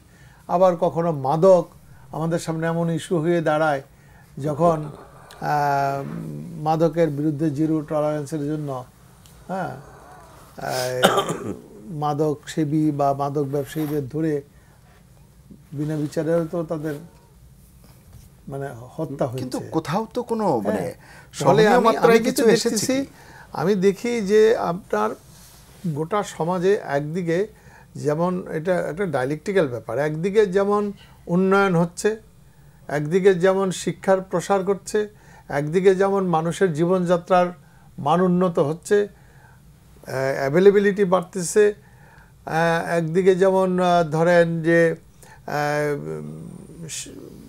নারী শিক্ষার প্রসার ঘটতেছে, নারীর কর্মসংস্থান বাড়ছে, এই একদিকে দারিদ্র দূর হচ্ছে, আমরা মধ্যম আয়ের দেশে পরিণত হচ্ছি, এবং আমরা স্যাটেলাইট পাঠাচ্ছি, আমাদের দেশ একটা সভ্য জাতির কাতারে সামিল হচ্ছে। এটা যেমন ঠিক ঠিক এই আলোর পাশাপাশি অন্ধকারের দিকটাকে তো আমরা অস্বীকার করতে পারি না। যে একই সঙ্গে যে রাতারাতি, যার একটা পয়সা ছিল না 2 দিন আগে আমার সাথে রিক্সায় চড়তো, একই পলিটিক্স করি, সে যখন আমি এখনো রিক্সায় চড়ি বা বড়জোর মানে বাসে চড়ি, তিনি রাতারাতি কোটি কোটি টাকার মালিক হয়ে গেছেন। এই সবকিছুর পেছনে যে সুশাসনের ঘাটতি, না আমি বলছি যে এই যে দুর্বৃত্তায়ন, জি হ্যাঁ, তাকে তো আমরা কোনো জায়গায় একটা জায়গায় হল্ট করাতে পারছি না, কারণ মুক্তবাজার অর্থনীতিতে আপনি সব জায়গায় হাত দিতে পারবেন না। হ্যাঁ, এখানে ব্যবস্থারও কতগুলো প্রবলেম আছে। আজকে আমরা তো এই যে সমস্ত ঘটনা ঘটছে, আমি সরকারের সদিচ্ছা নাই আমি কখনোই এটা বলবো না। সরকারের সদিচ্ছা আছে, এবং আমি মনে করি উন্নয়ন, গণতন্ত্র, মানবাধিকার এবং এই যে জনগণের জীবনের নিরাপত্তা, ন্যায় বিচার এবং এই যে একটা ভেদহীন বৈষম্যহীন সমাজ গড়ে তোলা, এইটা একটা কম্প্রিহেন্সিভ কাজ। আপনি একটা করলে, রবীন্দ্রনাথ যেমন বলছে যে মুখের সারা শরীরের রক্ত যদি মুখে সঞ্চিত হয় স্বাস্থ্যের লক্ষণ নয়, তেমনি আমি মনে করি যে কেবল পার ক্যাপিটা ইনকাম বেড়েছে, জিডিপি বেড়েছে, এইটা দিয়েই আমি সমাজের উন্নতি বলতে পারবো না। তার পাশাপাশি যেই নেগেটিভ ফেনোমেনাগুলো আছে সেটার বিরুদ্ধেও আমাদেরকে কম্প্রিহেন্সিভলি সকল সমাজে, কেবল রাজনৈতিক দল হিসাবে বা ক্ষমতাসীন দলের দায়িত্ব না, এটা সরকার, জনগণ, পলিটিক্যাল পার্টি, সিভিল সোসাইটি, সকলের সম্মিলিতভাবে এই জায়গায় দাঁড়াতে হবে।